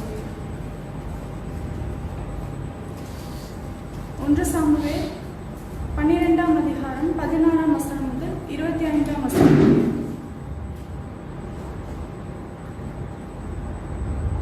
இப்பொழுதும் கர்த்தர் உங்கள் கண்களுக்கு முன்பாக செய்யும் பெரிய காரியத்தை நின்று பாருங்கள். இன்று கோதுமை அறுப்பின் நாள் அல்லவா? நீங்கள் உங்களுக்கு ஒரு ராஜாவை கேட்டதினால் கர்த்தரின் பார்வைக்கு செய்த உங்களுடைய பொல்லாப்பு பெரியதென்று நீங்கள் கண்டு உணரும்படிக்கு நான் கர்த்தரை நோக்கி விண்ணப்பம் பண்ணுவேன். அப்பொழுது இடி முழக்கங்களையும் மழையையும் கட்டளையிடுவார் என்று சொல்லி சாமுவேல் கர்த்தரை நோக்கி விண்ணப்பம் பண்ணினான். அன்றைய தினமே கர்த்தர் இடி முழக்கங்களையும் மழையையும் கட்டளையிட்டார். அப்பொழுது ஜனங்கள் எல்லோரும் கர்த்தருக்கும் சாமுவேலுக்கும் மிகவும் பயந்து சாமுவேலை பார்த்து, நாங்கள் சாகாதபடிக்கு உம்முடைய தேவனாகிய கர்த்தரிடத்து உம்முடைய அடியாருக்காக விண்ணப்பம் செய்யும். நாங்கள் செய்த எல்லா பாவங்களோடும் எங்களுக்கு ஒரு ராஜா வேண்டும் என்று கேட்ட இந்த பாவத்தையும் கூட்டிக் கொண்டோம் என்று ஜனங்கள் எல்லோரும் சொன்னார்கள். அப்பொழுது சாமுவேல் ஜனங்களை நோக்கி, பயப்படாதேயுங்கள், நீங்கள் இந்த பொல்லாப்பை எல்லாம் செய்தீர்கள். ஆகிலும் கர்த்தரை விட்டு பின்வாங்காமல் கர்த்தர் உங்கள் முழு இதயத்தோடும் சேவியுங்கள், விலகி போகாதிருங்கள். மற்றபடி பிரோஜனமற்றதும் ரட்சிக்க மாட்டாருமாய் இருக்கிற வீணானவைகளை பின்பற்றுவீர்கள். அவைகள் வீணானவைகளே. கர்த்தர் உங்களை தமக்கு ஜனமாக்கி கொள்ள பிரியமானபடியினால் கர்த்தர் தம்முடைய மகத்துவமான நாமத்தின் நிமித்தம் தமது ஜனத்தை கைவிட மாட்டார். நானும் உங்களுக்காக விண்ணப்பம் செய்யாதிருப்பேனாகில் கர்த்தருக்கு விரோதமாக பாவம் செய்கிறவனாயிருப்பேன். அது எனக்கு தூரமாய் இருப்பதாக. நன்மையும் செவ்வையுமான வழியை நான் உங்களுக்கு போதிப்பேன். நீங்கள் எப்படியும் கர்த்தருக்கு பயந்து உங்கள் முழு இருதயத்தோடும் உண்மையாய் அவரை சேவிக்க கடவீர்கள். அவர் உங்களிடத்தில் எவ்வளவு மகிமையான காரியங்களை செய்தார் என்பதை சிந்தித்து பாருங்கள். நீங்கள் இன்னும் பொல்லாப்பை செய்யவே செய்வீர்களானால் நீங்களும் உங்கள் ராஜாவும் நாசம் அடைவீர்கள் என்றான். வாசிக்கும்படியாக குறிக்கப்பட்ட வேத பாடம் வாசித்தாயிற்று. ஆமென். ஆண்டவருக்கு கொடுக்கிற ஒரு நேரம். ஆகவே சபையார் தங்களை கொடுத்தார்கள். அதற்கு பின்பு உதாரணத்துவம் காணிக்கைகளை கொடுத்தார்கள். நாம் நம்முடைய காணிக்கைகளை கையில் எடுத்து வைத்துக் கொள்வோம். நேரடியாக நீங்கள் வந்து இங்கே படைக்க முடியாவிட்டாலும் ஒரு கவர் எடுத்து வைத்துக் கொள்ளுங்கள். அல்லது உங்களுக்கு வீட்டிலே முந்தியல் பெட்டிகள் கூட கொடுக்கப்பட்டிருக்கிறது. அதிலே நீங்கள் போட்டு உங்களால் எப்பொழுது இந்த காணிக்கைகளை ஆண்டவருடைய சமூகத்தில் படைக்க முடியுமோ அப்பொழுது அந்த படையுங்கள். கர்த்தர் உங்களை ஒவ்வொருவரையும் ஆசீர்வதிப்பார். ஊழியங்கள் தடைபடவில்லை. ஊழியங்கள் தொடர்ந்து நடைபெற்றுக் கொண்டிருக்கிறது. ஆகவே நான் உற்சாகமாக கொடுக்கிற இடத்திலே கர்த்தர் பிரியமாக இருக்கிறார். எல்லாருடைய காணிக்கைகளை கையில் எடுத்து வைத்துக் கொள்வோம். எங்களை கிருபையாய் நேசித்து வழிநடத்தி வருகிற எங்கள் அன்பு தகப்பனே, ஆசீர்வாதமான இந்த நல்ல புதிய மாதத்தில் இந்த காலை வேளையிலே உண்மை விடுதலையோடு உண்மை ஆராதிக்க உதவி செய்து ஜீவனுள்ள வார்த்தைகளை கொடுத்து எங்களை பலப்படுத்தினதற்காக நன்றி. எங்களுடைய ஆவி ஆத்ம சரீரம் எப்பொழுதும் உங்களுடைய சமூகத்தில் வரும்பொழுதெல்லாம் புது பலன் அடைந்தது. தகப்பனே, இந்த நாளிலும் இந்த பூலோகத்தில் எங்களுக்கு கொடுத்த நல்ல வேலைகள், தொழில்கள், வியாபாரங்கள், ஊழியர்கள் எல்லாவற்றுக்காக உமக்கு நாங்கள் நன்றி செலுத்துகிறோம். நீ தான் எங்களுக்காக யாவை செய்து தந்திருக்கிற இந்த உலகத்திலே நாங்கள் வாழ்வதற்கு, குடும்பங்களை நடத்துவதற்கு, ஊழியர்களை செய்வதற்கு இந்த பொருளாதாரங்களை நீர் ஆசைவு தந்திருக்கிறீர். நீர் கொடுத்தவைகளிலிருந்து உம்முடைய கரத்திலிருந்து வாங்கி நாங்கள் உமக்கு நாங்கள் கொடுக்கிறோம். உற்சாகமாய் கொடுக்கிற இடத்திலே தேவன் பிரியமாய் இருக்கிறார் என்று நாங்கள் வேதத்திலே பார்க்கிறோம். கொடுங்கள், அப்பொழுது உங்களுக்கு கொடுக்கப்படும் என்று சொல்லியிருக்கிறீர்.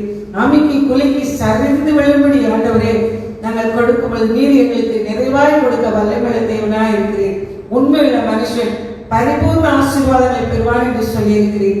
அப்படி போல எங்கள் கொடுத்தவைகளில் இருந்து உண்மையாக நாங்கள் எங்களை மனப்பூர்வமாக தகப்பனே ஆமாண்டவர் இந்த காணிக்கைகளின் தசமபாகங்களையும் இப்படி சமூகத்தை படைக்கிறோம். ஆதி அப்போஸ்தலர் நாட்களில் மாத்திரமல்ல இன்றைக்கும் ஆண்டவரே இந்த காணிக்கைகளை எல்லாம் நீர் அங்கீகரித்து ஆசீர்வதித்து உடைய ராஜ்யத்தின் கட்டுமானத்துக்காக நீ உபயோகப்படுத்தி வருகிறீர். உமக்கு நன்றி செலுத்துகிறோம். தொடர்ந்து இந்த காணிக்கைகளை படைத்த ஒவ்வொரு பிள்ளைகள், தசமபாக கொடுக்கிற பிள்ளைகள் தங்களுடைய வறுமையிலிருந்து அவர்கள் கொடுக்கிறாங்கப்பா. தங்களுக்கு ஆமாண்டவரை நிறைவானதிலிருந்து அல்ல, தங்களுடைய தகப்பனையை நெருக்கத்திலிருந்து தான் அவங்க கொண்டு வந்து வைக்கிறாங்க. ஆனால் அவைகளை நீர் அங்கீகரித்து இந்த பிள்ளைகளுடைய வீட்டிலே பானையில மாவு கலைப்பில் எண்ணெயும் குறையாது இருப்பதாக, அவங்க என்னென்ன தேவைகள் உண்டோ பிள்ளைகள் எந்த விதத்திலும் குறைபடாத அவருடைய தேவைகளை சந்தித்து கர்த்தர் பெரிய காரியங்களை செய்கிறாங்க. ஒரு நாட்களில் இதிலும் பெரிதான காரியங்களை காண தேவதாமே ஒவ்வொரு குடும்பத்திற்கு உதவி செய்கிறார்கள். அன்பு கரங்களை ஒப்பு கொடுக்கிறோம். ஒரு இடங்களில் இருக்கிற பிள்ளைகள், அருகாமையில் இருக்கிற பிள்ளைகள் தங்களால் இயன்ற அளவு அந்த ஒரே காணிக்கைகளையும் தசமபாகங்களையும் அவர்கள் அனுப்பி இந்த ஊழியர்களை தாங்குகிற அருமை பிள்ளைகளை இன்னும் நீங்க பலப்படுத்தி ஆசீர்வதிப்பீராக. அவருடைய நாமம் மகிமைப்படுவதாக. இயேசுவின் நாமத்திலே ஜெபிக்கிறோம் நல்ல பிதாவே. ஆமென். ஆமென். நாம் ஒரு பாடலை பாடி பாடலுடைய நாமத்தை மையப்படுத்துவோம். கர்த்தர் எங்களெல்லாம் தெரிந்த பாடல் தான். ஆகவே ஆண்டவருக்கு கொடுப்பது நமக்கு கிடைச்ச பெரிய காரியம். அவருக்கு இல்லாமையினாலே நம்ம கொடுக்கறதில்லை. நம்மிடத்திலே உள்ள இருதயத்தை ஆண்டவர் பார்க்கிறார். இல்லாமையிலிருந்து இவர்கள் கொடுக்கிறார்களே என்று சொல்லி ஆண்டவர் அவர்களை பார்க்கிறார். சாரி பார்த்து விதவேண்டத்தில் ஒரே ஒரு ரொட்டி தான் சுட்டு சாப்பிட்டு செத்து போவதற்காக இருக்கிறார். அதை எனக்கு கொடுத்து சொன்ன உடனே அவர் உற்சாகமாய் செய்ய முடியாது, கடந்து போனால் கொடுக்க முடியாது. பஞ்சகாலம் தீர்கிற வரைக்கும் அப்படி வீட்டிலே பானையிலே மாவு கலைப்பில் எண்ணெய் குறையாது இருந்ததுன்னு பார்க்கலாம். அப்படிப்பட்ட ஆசீர்வாதத்தை ஆண்டவர் நிச்சயமாக உங்களுக்கு தருவார். நான் உன்னை விட்டு விலகுவதில்லை, நான் உன்னை என்றும் கைவிடுவதில்லை, நான் உன்னை விட்டு விலகுவதில்லை, நான் உன்னை என்றும் கைவிடுவதில்லை, நான் உன்னை காண்கின்ற தேவன், கண்மணி போல் உன்னை காப்பேன், நான் உன்னை காண்கின்ற தேவன், கண்மணி போல் உன்னை காப்பேன், நான் உன்னை விட்டு விலகுவதில்லை, நான் உன்னை என்றும் கைவிடுவதில்லை.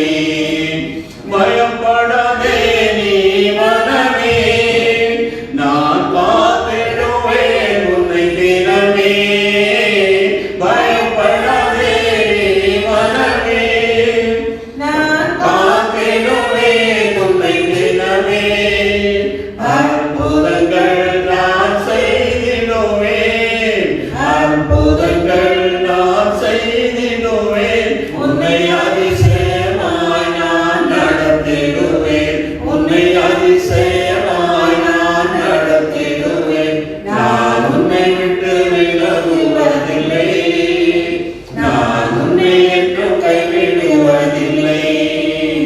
திகையாதே கலங்காதே மனமே, நான் உன்னிடம் இருந்த பயமே, திகையாதே கலங்காதே மனமே, நான் உன்னிடம் இருந்த பயமே, கண்ணீரை யாவையும் துடைத்திடுவேன், கண்ணீரை யாவையும் துடைத்திடுவேன், உன் கவலைகள் யாவையும் தீர்த்திடுவேன், உன் கவலைகள் யாவையும் தீர்த்திடுவேன், நான் உன்னை விட்டு விலகுவதில்லை, நான் உன்னை என்றும் கைவிடுவதில்லை. அனுதினம் என்னை தேடிடுவாய், நான் அழைத்திடும் பலனை பெற்றிடுவாய், அனுதினம் என்னை தேடிடுவாய், நான் அழைத்திடும் பலனை பெற்றிடுவாய், அத்திமரம் போல் செழித்திடுவாய், அத்திமரம் போல் செழித்திடுவாய், நான் ஆசையாய் உன்னில் கனி கொடுப்பாய், நான் ஆசையாய் உன்னில் கனி கொடுப்பாய், நான் உன்னை விட்டு விலகுவதில்லை, நான் உன்னை என்றும் கைவிடுவதில்லை. நீதியின் வரைகரத்தாலே உன்னை தாங்குவினான் அன்பினாலே,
உலகம் முடிந்து போய்விடும். ஒன்றும் கவலைப்படாதீங்க. சூழல்களை பார்க்கலாம், சோர்ந்து போயிடாதீங்க. நாளைக்கு என்ன நடக்குமோ, நடக்கிறது நடக்கட்டும், நடக்கிறது நன்மையாகவே நடக்கட்டும். ஒரு வேளை தீமையான செய்திகளை நாம் கேள்விப்படுவோம் என்று சொன்னால், உங்களுக்கு வேலை போயிடுச்சு, உங்களுக்கு பண கஷ்டம் வந்துடுச்சு என்று சொன்னாலும் என்ன செய்யாதீங்க, கவலைப்படாதீங்க. இதெல்லாம் நம்ம சூழ்ந்து இருக்குது. இந்த காரியங்கள் எல்லாம் சூழ்ந்து இருக்குது. கர்த்தர் நமக்காக யாவையும் செய்து முடிப்பார். ஆகவே என் வீட்டில் உள்ள இந்த ஒரு டெலிஃபோன் வேலை செய்யலை, இவனோட வேலை செய்யலை, அது தேவையில்லை, மாதம் மாதம் அதுக்கு ஏன் பில்லு கட்டணும் அப்படின்னு கொண்டு போய் அங்கே டெலிஃபோன் எக்ஸ்சேஞ்சில் சொன்னால் அவங்க கொஞ்சம் காசு கட்டணும் அப்படின்னு சொன்னோம். ஆகவே அவங்களோட சண்டை போடுறதுக்கு எனக்கு விருப்பம் இல்லை. ஆண்டவரே இது செய்யணும், இதுக்காக நான் பலரை போய் பார்க்கணும், தேவையில்லை, உங்களுக்கு தெரியாமல் ஒன்றும் நடக்காது அப்படின்னு நான் கட்டிட்டு வந்தால் அதுக்கப்புறம் ஒன்றுமே யூஸ் பண்ணலை. அவங்க சொன்னால் டிஸ்கனெக்ட் பண்ணியாச்சு அப்படின்னு சார் பண்ணுறதுக்கு எல்லாமே லெட்டரெல்லாம் கொடுத்து எல்லாம் பணம்லாம் கட்டியாச்சு. இப்போ 2500 ரூபாய் மேலே பில் வந்துருக்குது. என்ன நினைப்பீங்க? என்ன பண்ணுறது இப்போ? அது இந்த கடுமையான நாட்களில் கர்த்தருடைய பாதத்தில் தான் வச்சிருக்கிறேன். ஆண்டவருடைய ஆலோசனை தாங்க. இது எங்கேருந்து புதுசாக படைச்சிட்டு வந்தது?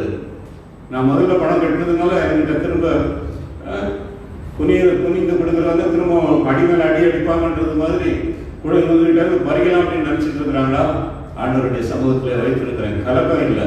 நிச்சயமாக ஆண்டவர் என்ன செய்வார்? ஒரு பெரிய நியாயம் செய்வார். கொஞ்சமும் அதிகமும் கர்த்தர் பெரிய காரியங்களை செய்வார். ஆகவே நீ ஒன்றும் கவலைப்படாதீங்க. வேலை பண்ணாலும் சரி, ஆண்டவர் புதிய வேலையை கொடுப்பார், நல்ல வேலையை கொடுப்பார். ஆனால் நாம் உண்மையாக இருக்கணும். அது மாத்திரம் மறந்தே போகக்கூடாது. நமக்கு அலட்சியமாக நம்ம இருந்துட்டு கடைசியில் அது போச்சு இது போச்சு பணம் கஷ்டம் ஆயிடுச்சு அப்படின்னு அவரால் ஒன்றும் செய்ய முடியாது. அதனால நாம் ஆண்டவருடைய பிள்ளைகளாக வச்சிருப்போம். இந்த இக்கட்டான சூழ்நிலைகளிலே அவர் உங்களை கைவிடவே மாட்டார்.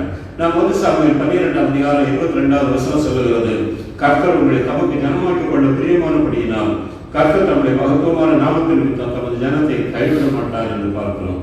இன்றைக்கு உங்களை கைவிட மாட்டார். இந்த செய்தியின் தலைப்பு இதுதான். இன்றைக்கு உங்களை கைவிட மாட்டார். எந்த சூழ்நிலைகளே இருந்தாலும் சரி, எப்படிப்பட்ட நிலைமையாக இருந்தாலும் அவரை அண்டிக் கொள்ளுகிறவர்களுக்கு அவர் கேடவமாக இருக்கிறார். அவர்கள் வாக்கியவர்கள். அவரை அண்டிக் கொள்ளணும். உறுதியாய் பற்றி கொண்ட மனதை உடையவன். எவ்வளவு கஷ்டம் வந்தாலும், எவ்வளவு துன்பம் வந்தாலும், பொய், புரட்டுகள், திருட்டுகள், அநியாயங்கள், அக்கிரமங்களுக்குள்ளே சிக்கிக் கொள்ளாதவன், தனக்கு சுத்தமாக பாதுகாத்துக் கொள்ளவன். உண்மை அண்டிக் கொள்ளுகிறவர்களுக்கு நீர் கேடவமாக இருக்கிறேன். அவர்கள் பாக்கியவான்கள் என்று சொல்லப்பட்டிருக்கு. நம்முடைய ஓட்டம் இந்த உலகத்திற்காக ஓடுகிற ஓட்டம் அல்ல. உலகத்திற்காக ஓடும் பிரயோஜனமே கிடையாது. எப்போ இந்த கொரோனா வந்து கடிக்கும்னு தெரியாது. போயிடுவாங்க, எல்லாத்தையுமே போயிடுவாங்க. எத்தனை பங்களாக இருந்தாலும் சரி, எவ்வளவு பணம் சேர்த்து வச்சிருந்தாலும் சரி, ஒன்றும் பின்னால வரப்போறதே கிடையாது. ஆனால் இந்த ஆண்டவரை மாத்திர உறுதியாக நம்ம பற்றி கொண்டு அவருடைய பிள்ளைகளாக நம்ம நடப்போம் என்று சொன்னால் அவர் சொல்கிறார், என்னோடு இருக்கிறவர்கள் உண்மையுள்ளவர்களாக இருப்பாங்க, என்னோடு கூட இருக்கிறவர்கள் தெரிந்தெடுத்தவர்களாக இருப்பாங்க, என் ஜனமாக இருப்பாங்க அப்படின்ட்டு. அதனால இந்த ஆண்டவர்களை கைவிட மாட்டார். வாடகை வீட்டு வாடகை கூடி போச்சு அப்படிப்பாங்க. கர்த்தர் நிச்சயமாக வழி திறப்பார். 2-3 மாசமா கொடுக்க முடியலையா? கர்த்தர் நிச்சயமாக அற்புதம் செய்வார். அவர் அதிசயங்களை காணப்படுவேன் என்று சொல்லியிருக்கிறார். நீ காண மாட்டாய் நான் சொல்லியிருக்கிறாரு. வியாபாரம் நடக்கலையா? கடன் திறக்கலையா? பலவிதமான பாடுகள் வந்துருச்சா? வியாதி வந்துருச்சா? தீராத சோகமா கஷ்டமா? ஒன்றும் கவலையே படக்கூடாது. கர்த்தர் மேலே உன் பாரத்தை வைத்து விடு. அவர் உன்னை ஆதரிப்பேன் என்றுதான் சொல்லி நீதிமானை தள்ளாடப்படவே மாட்டார். அவங்க எந்த சூழ்நிலைகளிலே குடும்பத்தில் காலையில் எழுப்பின உடனே இந்த நாட்களில் என்ன செய்யுங்க? ஒரு குடும்ப ஜெபம் பண்ணுங்க. தூங்க விடாதீங்க, தூக்க விசுவாசம் விட விடாதீங்க. சோம்பேறி தான் தரித்திரம் ஆகும். சோம்பேறி தான் கையை நீட்ட ஆரம்பிப்போம். நீங்கள் தெருவில் போனீங்கன்னா எனக்கே பரிதாபமாக இருக்கிறது. ஐயா வீட்டு வாசலில் வந்து நிற்கிறாங்க, ஐயா வேலை இல்லை, சாப்பாட்டுக்கு வழி இல்லை, ஏதாவது கொடுங்க, ஏதாவது கொடுங்க. வழிநடுக அதைத்தான் இருக்கிறது. என்ன நிர்பந்தமான ஒரு நிலை இருப்பாங்க. ஏன் இதுக்கெல்லாம் காரணம் என்ன தெரியுமா? இந்த ஆசீர்வாதம் இந்த வேதத்துல தான் இருக்கிறது, வேற எங்குமே இல்லை. கர்த்தருடைய வேதத்தை கேட்டு அப்படி நடக்கிறவர்கள் பாக்கியவான்கள். இதுல மாற்றமே கிடையாது. நீங்க இந்த வேதத்தை மாத்திரம் சரியா வாசித்து புரிந்து அதன்படி நீங்க நடப்பீர்கள் என்று சொன்னா நீங்க பாக்கியவான்கள் எல்லாருமே சொல்லுவாங்க, நீங்க பாக்கியவதி எல்லாருமே சொல்லுவாங்க. இது வேற எங்கேயோ ஒரு ரகசியமா ஒழிச்சு வைக்கல, எல்லாருக்குமே இதுதான். ஆகவே எல்லா சூழ்நிலைகளிலே அவர் சொல்லியிருக்கிறார், நான் உன்னை கைவிட மாட்டேன். ஏன் தெரியுமா? நீ என்னுடைய ஜனம், ஏன் பிள்ளை, நீ ஏன் மகன், நான் உன்னை கைவிட மாட்டேன். ஏன் மகள், நான் உன்னை கைவிட மாட்டேன். ஆனா நான் கைவிடுவேன் எப்போ தெரியுமா? அப்போ அது உங்ககிட்ட தான் இருக்குது. நீ கையை விட்டா அங்க தீர்வு சொல்லலாம், நீங்க அவரை விட்டுட்டீங்கன்னா அவரும் உங்களை விட்டுருவாரு. தெரியல நமக்கு எப்போ கையை எப்போ அவரை உதவி தள்ளிட்டு தான் நம்ம என்ன செய்வோம், இதெல்லாம் செய்யறதுக்கு துணிவோம். அப்போ அவரும் ஒன்றும் செய்ய முடியாது, அவர் விட்டு தான் ஆக வேண்டியது. தீமையை பார்க்க மாட்டாத சுத்த கண்ணர் அவர். சரிப்பா, போயிட்டு வா, போயிட்டு வா. அந்த இளையகுமார் போன மாதிரி என்ன செய்யும், போயிட்டு வா. உன் நாட்கள் தான் வீணாகும், நீ தரித்திரம் அடைஞ்சி நீ நாசம் அந்த நாளில் நீ போய் சேர்ந்துட்டேன்னா நித்திய காலமாக உன்னுடைய வாழ்வெல்லாம் யூஸ்லெஸ் ஆகி போயிடும். அதனால அவர் கைவிடவே மாட்டார். அவரை உறுதியாக கற்றுக்கொண்ட மனதை உடையவன், உண்மையை நம்பி இருக்கிறதுனால நீர் அவனுக்கு கொடுக்குற ஆசீர்வாதம். அவர் என்ன ஆசீர்வாதம்? சமாதானத்தோடு காத்துக்கொள்வார், சமாதானத்தோடு காத்துக்கொள்வார். பீகாருக்கு மிஷனரியாக சேர்ந்த ஜவகுமார் இன்றைக்கு 20-25 ஆண்டுகளுக்கு மேலாக அங்கே ஊழியம் செய்து கொண்டிருக்கிறார். ஏராளமான சக ஊழியர்களை கொடுத்திருக்கிறார். ஏராளமான சபைகள் பீகார் மாநிலத்தையே அசைத்து வைத்திருக்கிறார். ஆகவே அவருடைய ஆரம்ப நாட்களில் குழந்தை அங்கே 25 வருஷத்துக்கு முன்னால பீகாரே எப்படி இருந்திருக்குன்னு பாருங்க. ஒன்று அறியாத ஒரு குருட்டுத்தன்மை நிறைஞ்ச ஒரு மாநிலமாக இருந்தது. அப்போ இவர் ஊழியத்துக்கு போயிருக்கிற நேரத்தில் பிள்ளைக்கு பால் வாங்குறதுக்கு காசு கிடையாது. என்ன செய்யறது? தண்ணி இருக்குதா? அது கூட நல்ல தண்ணி கிடையாது. அந்த தண்ணி ஆசீர்வதிச்சு போடும், அதுதான் பால் அப்படின்னு சொன்னாங்க. சமாதானமா விசுவாசமா உறுதியாக இருந்ததுனால இன்னைக்கு பல நாடுகளில் இருந்து அவர் கூப்பிடுறாங்க, நீங்க ரொம்ப ஊழியம் செய்திருக்கீங்க, கொஞ்சம் வந்து ரெஸ்ட் எடுத்துட்டு போங்க. பல நாடுகளில் இருந்து அந்த ஊழியத்துக்கு உதவியாக இருக்கிறாங்க.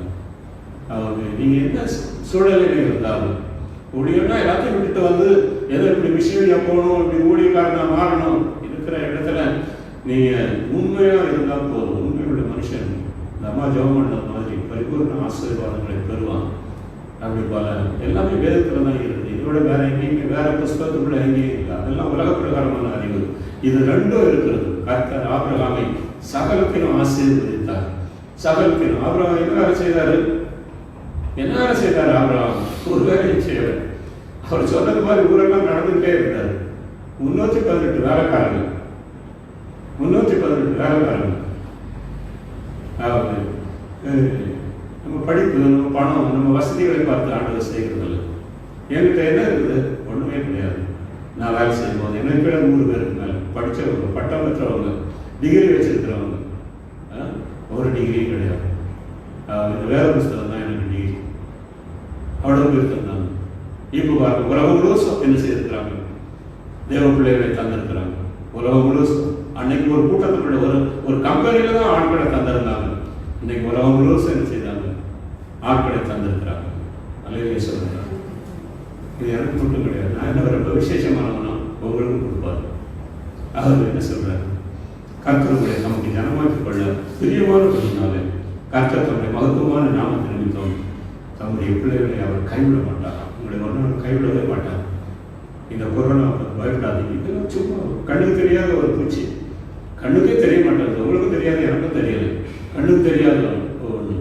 அது பார்த்து நீங்கள் பயப்படணுமா? பயப்படாதீங்க. வேலை போயிடுச்சு பயமா? பயப்படாதீங்க. வேலை போயிடும்னு சொல்லி பயப்படவே செய்யாதீங்க. ஆண்டவர் சொல்ல பயப்படாத, நான் உன் கூட இருக்கிறேன். வியாபாரம் போயிடுச்சு பயப்படாதீங்க, நான் உன் கூட இருக்கேன். எப்படி நடத்துவாரு? இதெல்லாம் நமக்கு தெரிஞ்சா ஏன் நம்ம அவர்கிட்ட வரணும்? இதெல்லாம் அவர் கையில் வச்சிருக்கிறாரு. அவர் நடத்துவார். எல்லாத்தையும் நமக்கு சொல்லணும்னு அவசியம் கிடையாது. வேலைக்காரனுக்கு என்ன சொல்லணுமோ அதை தான் சொல்லுவார். எஜமான்கிட்ட என்ன ரகசியங்கள்லாம் இருக்கிறதோ எல்லாம் அந்தந்த நாட்கள் அவர் நம்ம கிட்ட சொல்லுவார். அதனால அவர்களை கைவிடவே மாட்டார். ஏன் தெரியுமா?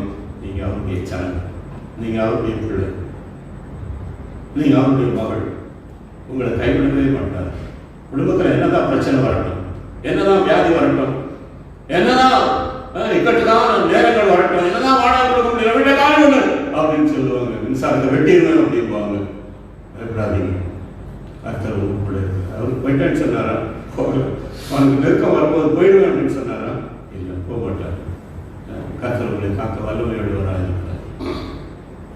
நான் பாவம் செய்தேன், அதனால கர்த்தர் என்னை கைவிட்டு விடுவார் அப்படின்னு நீங்க நினைக்கிறீங்களா?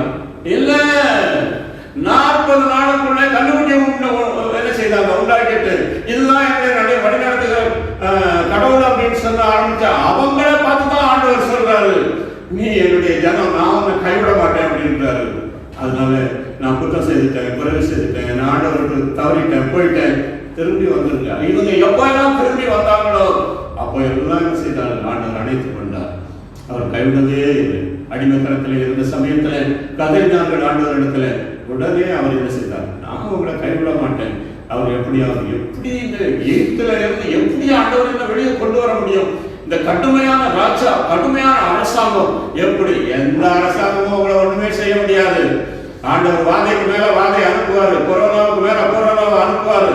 நீ மனம் திரும்ப, என் ஜனங்களை விடு, என் ஜனங்களை நீ அடிமைப்படுத்தி வைக்காதே, விடு என் ஜனங்களை என்று சொல்லி திரும்ப திரும்ப திரும்ப 10 முறை செய்ததற்கு பிறகு ஜனங்கள் அழ ஆரம்பித்தார்கள். ஐயோ, தேசமே அழிந்து போய் கொண்டிருக்கிறது, தேசமே உலகமே அழிந்து கொண்டிருக்கிறது எப்பொழுது. அந்த ஜனங்களை பார்த்து ஆண்டவர் சொல்லுகிறார், நான் அதை கைவிடவே மாட்டேன். கொஞ்ச நாள் தான் ஆச்சு. அந்த ஆண்டவர் எங்க ஐயோ மோசே, எங்களை இங்க கொண்டு வந்தீங்க, சமுத்திரத்துக்கு முன்னால நாங்க அங்கே இருந்திருக்கலாமே, அங்கே இருந்தே செத்துருக்கலாமே அப்படின்னு நினைச்சிட்டு இருந்தாங்க. எதுக்கு இந்த ஆண்டவர்கிட்ட வந்தோம்? நாங்க எங்க பழைய பழைய பழைய அந்த கோலத்துல இருந்திருக்கலாமே அப்படின்னு கதறி இருப்பாங்க. அவங்கள பார்த்து தான் சொல்றாரு, நான் உங்களை கைவிட மாட்டேன், நான் உங்க மேல பிரியமா இருக்கிறேன். நீங்க எவ்வளவு தூரம் போயிருந்தாலும் சரி, நீங்க யாரா இருந்தாலும் சரி, எதற்கு அடிமையா, எந்த பாவத்துக்கு அடிமையா இருந்தாலும் சரி, come back. He is ready to bless you. ஒரு ஆசீர்வாதம் உங்க கையில தான் இருக்கு. ஆபிரகாம் பாவமே செய்யாதவரா, ஈசாக்குகிட்ட குறைவே கிடையாதா, யாக்கோபுகிட்ட ஏமாத்து வேலையே கிடையாதா, எல்லாமே இருந்துச்சுல்ல. அதுவும் சொன்னார், நான் அவனை பெருகவே பெருக பண்ணுவேன் அப்படின்னாரு. அந்த சந்ததியில் தான் நாமும் வந்திருக்கிறோம். ஆனால் திரும்ப வரணும். You must come back. அதுதான் முக்கியம். அந்த இளையகுமாரன் அங்கேயே இருந்துட்டு என்ன வந்து கூட்டிட்டு போங்க, எங்க அப்பா வீட்டுக்கு வர்றதுக்கு எனக்கு வெக்கமா இருக்குது, நான் வரமாட்டேன் அப்படின்னா வந்தார். வந்ததுக்கு அப்புறம் தான் போய் அவனை அணைத்து கொண்டார். எந்த நிலைமையிலே இருந்தாலும் உங்களை கைவிடவே மாட்டேன். இன்னைக்கு திரும்ப வந்தது இந்த 8வது மாதத்துல ஆலயம் அடைச்சு கிடந்தாலும் பரவாயில்ல, நான் இது ஒப்பு கொடுக்குறேன் அப்படின்னு சொல்லி ஒப்பு கொடுங்க. உங்க குடும்பத்தில் ஆண்டவர் ஆசீர்வதிப்பார். கைவிடா தெய்வமே, கருணையின் சிகரமே, மெய்யான தீபமே, என் வாழ்வின் பாக்கியமே. கைவிடா தெய்வமே, கருணையின் சிகரமே, மெய்யான தீபமே, என் வாழ்வின் பாக்கியமே. முழந்தாள் படியிட்டு முழுவதும் தருகிறேன், நான் முழந்தாள் படியிட்டு முழுவதும் தருகிறேன். நானும் என் வீட்டாரும் உமையே நேசிப்போம், உமக்காய் ஓடுவோம், உந்தன் நாமம் சொல்லுவோம், உமக்காய் ஓடுவோம், உந்தன் நாமம் சொல்லுவோம்.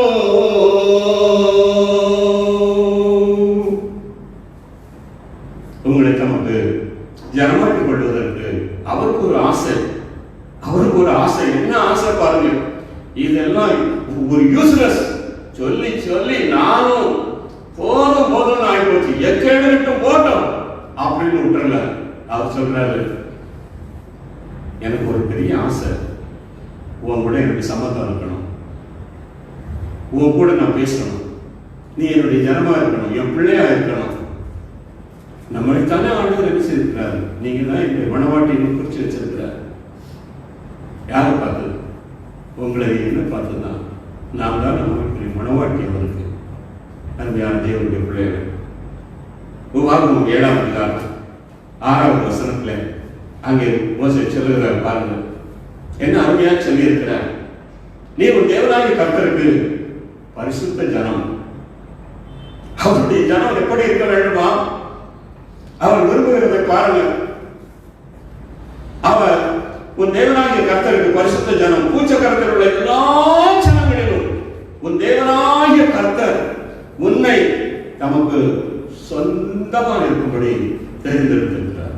பூச்சக்கரத்தில் உள்ள கோடிக்கணக்கான மக்கள் இந்திய தேசத்தை 138 கோடின்னு சொல்றாங்க. உலகத்துல 170 கோடிக்கு மேல இருக்கும்னு சொல்றாங்க. ஆண்களை என்ன செய்திருக்கிறார்? உங்களை பார்த்து சொல்றாரு, இந்த ஆகஸ்ட் மாதம் 2ஆம் தேதி இவங்க ஆண்களையும் நான் உன்னை சொந்தம் கொண்டாடுறதுக்காக உன்னை நான் தத்தெடுத்துக்கிறேன். என் வீட்டில் உனக்கு எல்லா அதிகாரமும் உனக்கு எல்லாம் இருக்கும். நீ என்னுடைய சொந்தம் அப்படின்ற, என்னுடைய பந்தம் அப்படின்னு சொல்றாரு. எப்படி இருக்கும் பாருங்க. இந்த நாட்டில் உள்ள பெரிய மன்னர், இந்த நாட்டில் உள்ள ஒரு பெரிய அதிகாரி, அது நம்ம வீட்டில் ஒரு சொந்தம், ஒரு பந்தம், ஒரு சம்பந்தம் கலக்கிறது பந்தம். ஐயா நீங்க இவ்வளவு பெரிய ஆளு, நாங்கள் எல்லாரும் பெரிய ஆளுகள் இல்லை, நீங்க உங்க பொண்ணை கொடுங்க, அது போதும், பாக்கியெல்லாம் நாங்கள் பார்த்துக்கிறோம்னு சொல்லுவாங்க. அப்படிதான் இந்த ஆண்டு வரும்.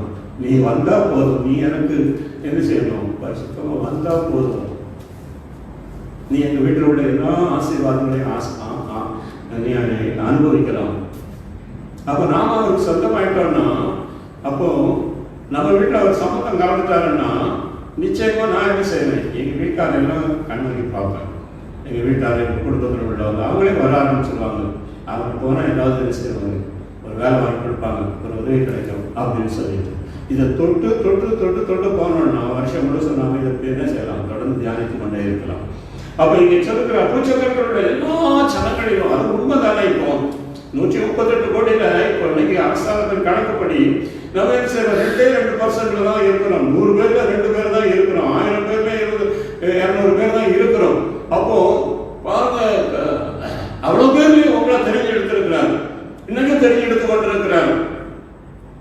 ஏதோ நாம அப்படியே வந்துட்டோம் என்றல்ல, அவர் தான் நம்மை தெரிந்தெடுத்திருக்கிறார்.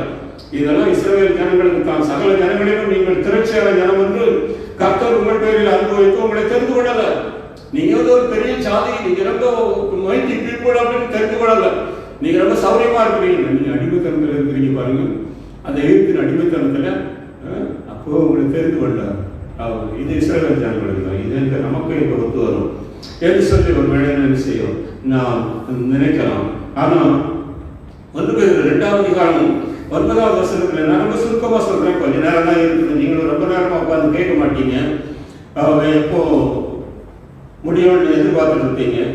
அவங்க இப்போ ஆண்டவராகிய இயேசு உலகத்திலே வந்ததற்கு பிறகு நமக்கு கிடைத்த சாக்கியம் 1 பேதுரு 2ஆம் அதிகாரம் 9ஆவது வசனத்துல நீங்களும் உங்களை அந்தகாரத்தில் தம்முடைய ஆச்சரியமான ஒளியிடத்துக்கு வரவழைத்தவருடைய புண்ணியங்களை அறிவிக்கும்படிக்கு நீங்கள் தெரிந்து கொள்ளப்பட்ட சந்ததியா இருக்கிறீர்கள் நம்மை பார்த்து இப்ப சொல்லுகிறார்கள். இந்த தொடக்கத்துல நாம பார்த்தோம் அப்படின்னு சொன்னா, அங்கே இயேசு கிறிஸ்துவின் அப்போஸ்தலர் பேதுரு, பொந்து, கலாத்தியா, கப்பத்தோக்கியா, ஆசியா, பித்தினியா தேசங்களில் சிதறி இருக்கிறவங்களுக்கு நீங்க ஆசியா கண்டத்துல இருக்கிறீங்க. ஆகவே இப்போ உங்களை பார்த்து தான் சொல்றாரு, நான் உங்களை என்ன செய்தேன், அந்தகாரத்துல இருந்தீங்க, பாவத்தின் இருளுக்குள்ள இருந்தீங்க, திரும்பவும் அதுக்குள்ள போயிடக்கூடாது. பாவத்தின் இருளுக்குள்ள இருந்து உங்களை நான் என்ன செய்கிறேன், இப்போ தம்முடைய ஆச்சரியமான ஒளியிடத்திற்கு வரவழைச்சிருக்கிறேன். இப்போ நீங்க என்ன செய்யணும், அவர் வரவழைத்திருக்கிற அந்த புண்ணியத்தை மற்றவங்களுக்கு சொல்லணும். இந்த கடையில அங்க வாங்கலாம், நம்ம டேஸ்டா இருக்கும், நீங்க போனா அங்கதான் வாங்க, வேற கடையில ஏமாத்திடுவோம் அப்படின்னு. அதே மாதிரி இந்த கடையில போய் நீங்க துணி வாங்க, நல்லா கிரட்டியா இருக்கும், இந்த கடையில போய் சாப்பிடுங்க, உங்களுக்கு ஆரோக்கியமா இருக்கும் அப்படின்னு. அவங்க இதை அனுபவித்தவங்க தான் சொல்ல முடியும். சும்மா ஒன் டைம் வர்றவங்க போறவங்க இதை செய்ய முடியாது. ஆகவே அவருடைய புண்ணியங்களை நீங்க மற்றவங்களுக்கு சொல்லணும். நீங்க சொல்லணும், வரவேற்ற புண்ணியங்களை அறிவிக்கப்படிக்கு தெரிந்து கொள்ளப்பட்ட சந்ததி ஒரு நோக்கத்தோட தான் உங்களை தெரிஞ்சு எடுத்திருக்கிறாரு. நீங்க அறிவிக்கணும், போய் ஊழியம் செய்யணும் அப்படின்றது மாத்திரம் இல்லை, உங்களை ஆண்டவர் ஆசிரியர் அதுக்கு கூலி கொடுப்பாரு கட்டாயம். அது கணக்கோட இல்லாத கூலியாக இருக்கும். உங்களுக்கு போதும் என்று சொல்லி நீங்க மற்றவர்களுக்கு கொடுக்கிற கூலியாக இருக்கும். அப்படி ஆசீர்வதிக்கிற தேவன். ஆகவே நீங்க ராஜரீகமான ஆசாரிய கூட்டமாயும் பரிசுத்த ஜாதியாயும் அவருக்கு சொந்த ஜனமாய் இருக்கிறீங்க. சொல்லுங்க, பக்கத்துல இருக்கிறவங்க பார்த்து சொல்லுங்க, நீங்க அவருக்கு சொந்த ஜனம். அல்லேலூயா, அல்லேலூயா சொல்லுங்க, அல்லேலூயா சொல்லுங்க, சந்தோஷமா சொல்லுங்க, சிரிச்சுட்டே சொல்லுங்க. இந்த வீடியோவை நீங்க பார்க்க போறீங்க. எப்பெல்லாம் பார்க்குறீங்களோ அப்பெல்லாம் நீங்க நீங்க நான் அவருக்கு தான் சொந்தம். வேதம் அப்படிதான் சொல்லுது. நான் உங்களை விலை கொடுத்து வாங்கியிருக்கிறேன். சும்மா இருந்து நான் எங்கள் வீட்டு சர்ச்சுக்கு முன்னால் வந்து இந்த பில்டிங் எனக்கு சொந்தம் அப்படின்னு சொல்றது இல்லை. இதுக்குரிய கிரயத்தை நான் செலுத்தி இருக்கிறேன். ஐயா, இதுக்குரிய கிரயத்தை நான் செலுத்தி இருக்கிறேன். கல்வாரி சிலுவையில நான் செலுத்தி இருக்கிறேன். என்னுடைய ரத்தத்தினால உங்களை நான் விலை கொடுத்து வாங்கியிருக்கிறேன். You have been purchased by the blood of Jesus Christ. அதனாலதான் சொல்றாரு, நீங்க என்னுடைய சொந்தம், நீங்க என்னுடைய சொந்தம் அப்படின்னு சொல்லி நீங்க தகராறு பண்ணாம என்ன செய்திடணும், விட்டு கொடுத்துடணும். அவர்கிட்ட எல்லா ரெக்கார்டுமே இருக்குது. அதனால நாம இந்த வீட்டில் வாடகைக்கு இருக்கிறோம் அப்படின்னு நினைச்சிட்டு என்ன செய்திடணும். எப்போ காரியப்படி சொல்றாரோ அப்போ அது கொலை நோயா இருக்கலாம், அது கொலை நோயா இருக்கலாம், ஏதோ ஒன்று அவங்க அந்த சமயம் வரும்போது காரியம் பண்ணிட்டு நம்ம அவர் நம்முடைய சொந்த வீட்டுக்கு போயிடணும். அவங்க எல்லா ஜனத்துக்கும் மிகுந்த சந்தோஷமான ஒரு செய்தி, அவர் இயேசு கிறிஸ்து இந்த உலகத்தில் வந்து நம்மை அவருக்கு சொந்தமாக்கப்பட்ட அதுதான் அந்த நற்செய்தி. கிறிஸ்துமஸ் சமயத்தில் கேட்கிறோம்ல, எல்லா ஜனங்களுக்கும் மிகுந்த சந்தோஷம் உண்டாக்குற செய்தி. அந்த செய்தி என்னன்னா, நீங்க அவருக்கு சொந்தமாயிட்டீங்க. இப்போ முன்னால வேற ஆளுக்கு அந்தகாரத்தில் இருந்தீங்க, அவனுக்கு நீங்க சேவை செஞ்சுட்டு இருந்தீங்க. இப்போ வந்து அவர் உங்களுக்கு வேலை கொடுத்து வாங்கிட்டாரு. ஆகவே அதனால நீங்க அவருக்கு சொந்தம் என்று சொல்லு. இது ஏதோ நம்முடைய வார்த்தைகளினாலே நம்ம சொல்லுகிறது இல்லை, வேதம் சொல்லுகிறது. நாம தீமோத்தேயுவுக்கு அடுத்தாப்புல இருக்கிற தீத்து 1 அதிகாரத்துல 2 அதிகாரம் 14வது வசனத்திலே நம்ம பார்க்கிறோம். தீத்து 2 அதிகாரம் 14வது வசனத்திலே அவர் நம்மை சகல அக்கிரமங்கள் என்று மீட்டுக் கொண்டு எப்படி சொந்தமாக்குறாங்க. சும்மா வந்துட்டு அப்படி நீங்க எனக்கு சொந்தம் அப்படின்ட்டு இல்லை. நம்ம ஒரு வீட்டில் போய் சம்பந்தங்கிறதா, இந்த பையன் எப்படி, இந்த பொண்ணு எப்படி, வீட்டை கட்டுமா இல்லை வீட்டை உடைக்குமா, இந்த பொண்ணு எப்படி அப்படின்னு நம்ம இன்னைக்கு நிறைய குடும்பங்களே செய்கிறாங்க. வராங்க, நல்லா தான் தெரியுது, கடையை சொடையமாக தான் தெரியுது, கடைசியில் ஒரு குடும்பத்தையே உடைச்சிட்டு போயிடுறாங்க. குடும்பத்தை கட்டுறதுக்கு பதிலாக என்ன செய்கிறாங்க, அவங்க குடும்பத்தை உடைச்சிட்டு போயிடுறாங்க. இது உலகத்தில் எல்லா இடத்துலையும் நம்ம பார்க்குறோம். அவன் ஆண்டவர் நம்ம அதையெல்லாம் என்ன செய்யலை, பார்க்காம அப்படியே கழுவிட்டாரு. தன்னுடைய ரத்தத்தை கொடுத்து நம்ம விலை கொடுத்து வாங்கிட்டார். வாங்கி வீட்டு கொண்டு தமக்குரிய சொந்த ஜனங்களா இப்போ அவர் கேரண்டி ஆக்கிட்டாரு. நீ என்னுடைய பிள்ளை, நீ என்னதான் எங்கெல்லாம் பாவம் செய்ய போனாலும் சரி, எப்படி போனாலும் சரி, ஆனா நீ என்னுடைய பிள்ளை தான். அதுக்கப்புறம் அவனுக்கு ஞாபகத்தில் இருக்கு. அதனால தான் நம்ம பாவத்துக்கு மேல பாவம் செய்துட்டு ஆண்டவரே பாவத்தை மன்னியும் என்னைக்கோ ஒரு நாளைக்கு கதறோம் பாருங்க. அப்பவும் இந்த இடையகுமாரன் மாதிரி நீ என் பிள்ளை அப்படின்னு சொல்லி வந்து கையை போட்டு அணைச்சி ஆசீர்வதிக்கிறார். இப்படி தேவனை நம்ம எங்கேயுமே பார்த்தது. அப்போ இங்கே சொல்லுகிறாரு, தமக்குரிய சொந்த சனங்களாக. அதுல வேற அவங்க வச்சிருந்தீங்கன்னா நீங்க நல்ல ஒரு அண்டர்லைன் நல்லா போட்டுக்கிடுங்க. நான் அவருக்கு சொந்தமான சனம், நான் வேற யாருக்கும் சொந்தம் கிடையாது. 2வது தான் நான் என்னுடைய மனைவிக்கோ கணவனுக்கோ பிள்ளைகளுக்கோ பெற்றோருக்கோ சொந்தம். 1வது என் ஆண்டவருக்கு தான் நான் சொந்தம். நற்கிரியைகளை செய்ய பக்தி வைராக்கியம் உள்ளவர்களாக நம்மை சுத்திகரிக்கும்படி நமக்காக தம்மைத்தாமே ஒப்பு கொடுத்தார். சும்மா வந்துட்டு அப்படியே அவரு அதெல்லாம் ரீல் விடலை, நீங்க எனக்கு சொந்தம் அப்படின்னு சொல்லிட்டு வந்து நிக்கல. போலியான ஆவணங்களை எடுத்துக்கொண்டு வந்து இது எனக்கு சொந்தம் அப்படின்னு சொல்லலை. நான் சொல்றது கருத்து இருக்குது. ஓய்வாமே இந்த திருச்சபையில ஒரு அருமையான சகோதரன் இருந்தார். அவங்க அப்பா கொடுத்த ஒரு இடம் அங்கே இருக்குது, இன்னும் பேட்ட பக்கத்துல அப்பா கொடுத்த இடம். அதுல வச்சு ஏதோ ஒரு சின்ன வேலை தான் செய்துட்டு இருந்தாரு.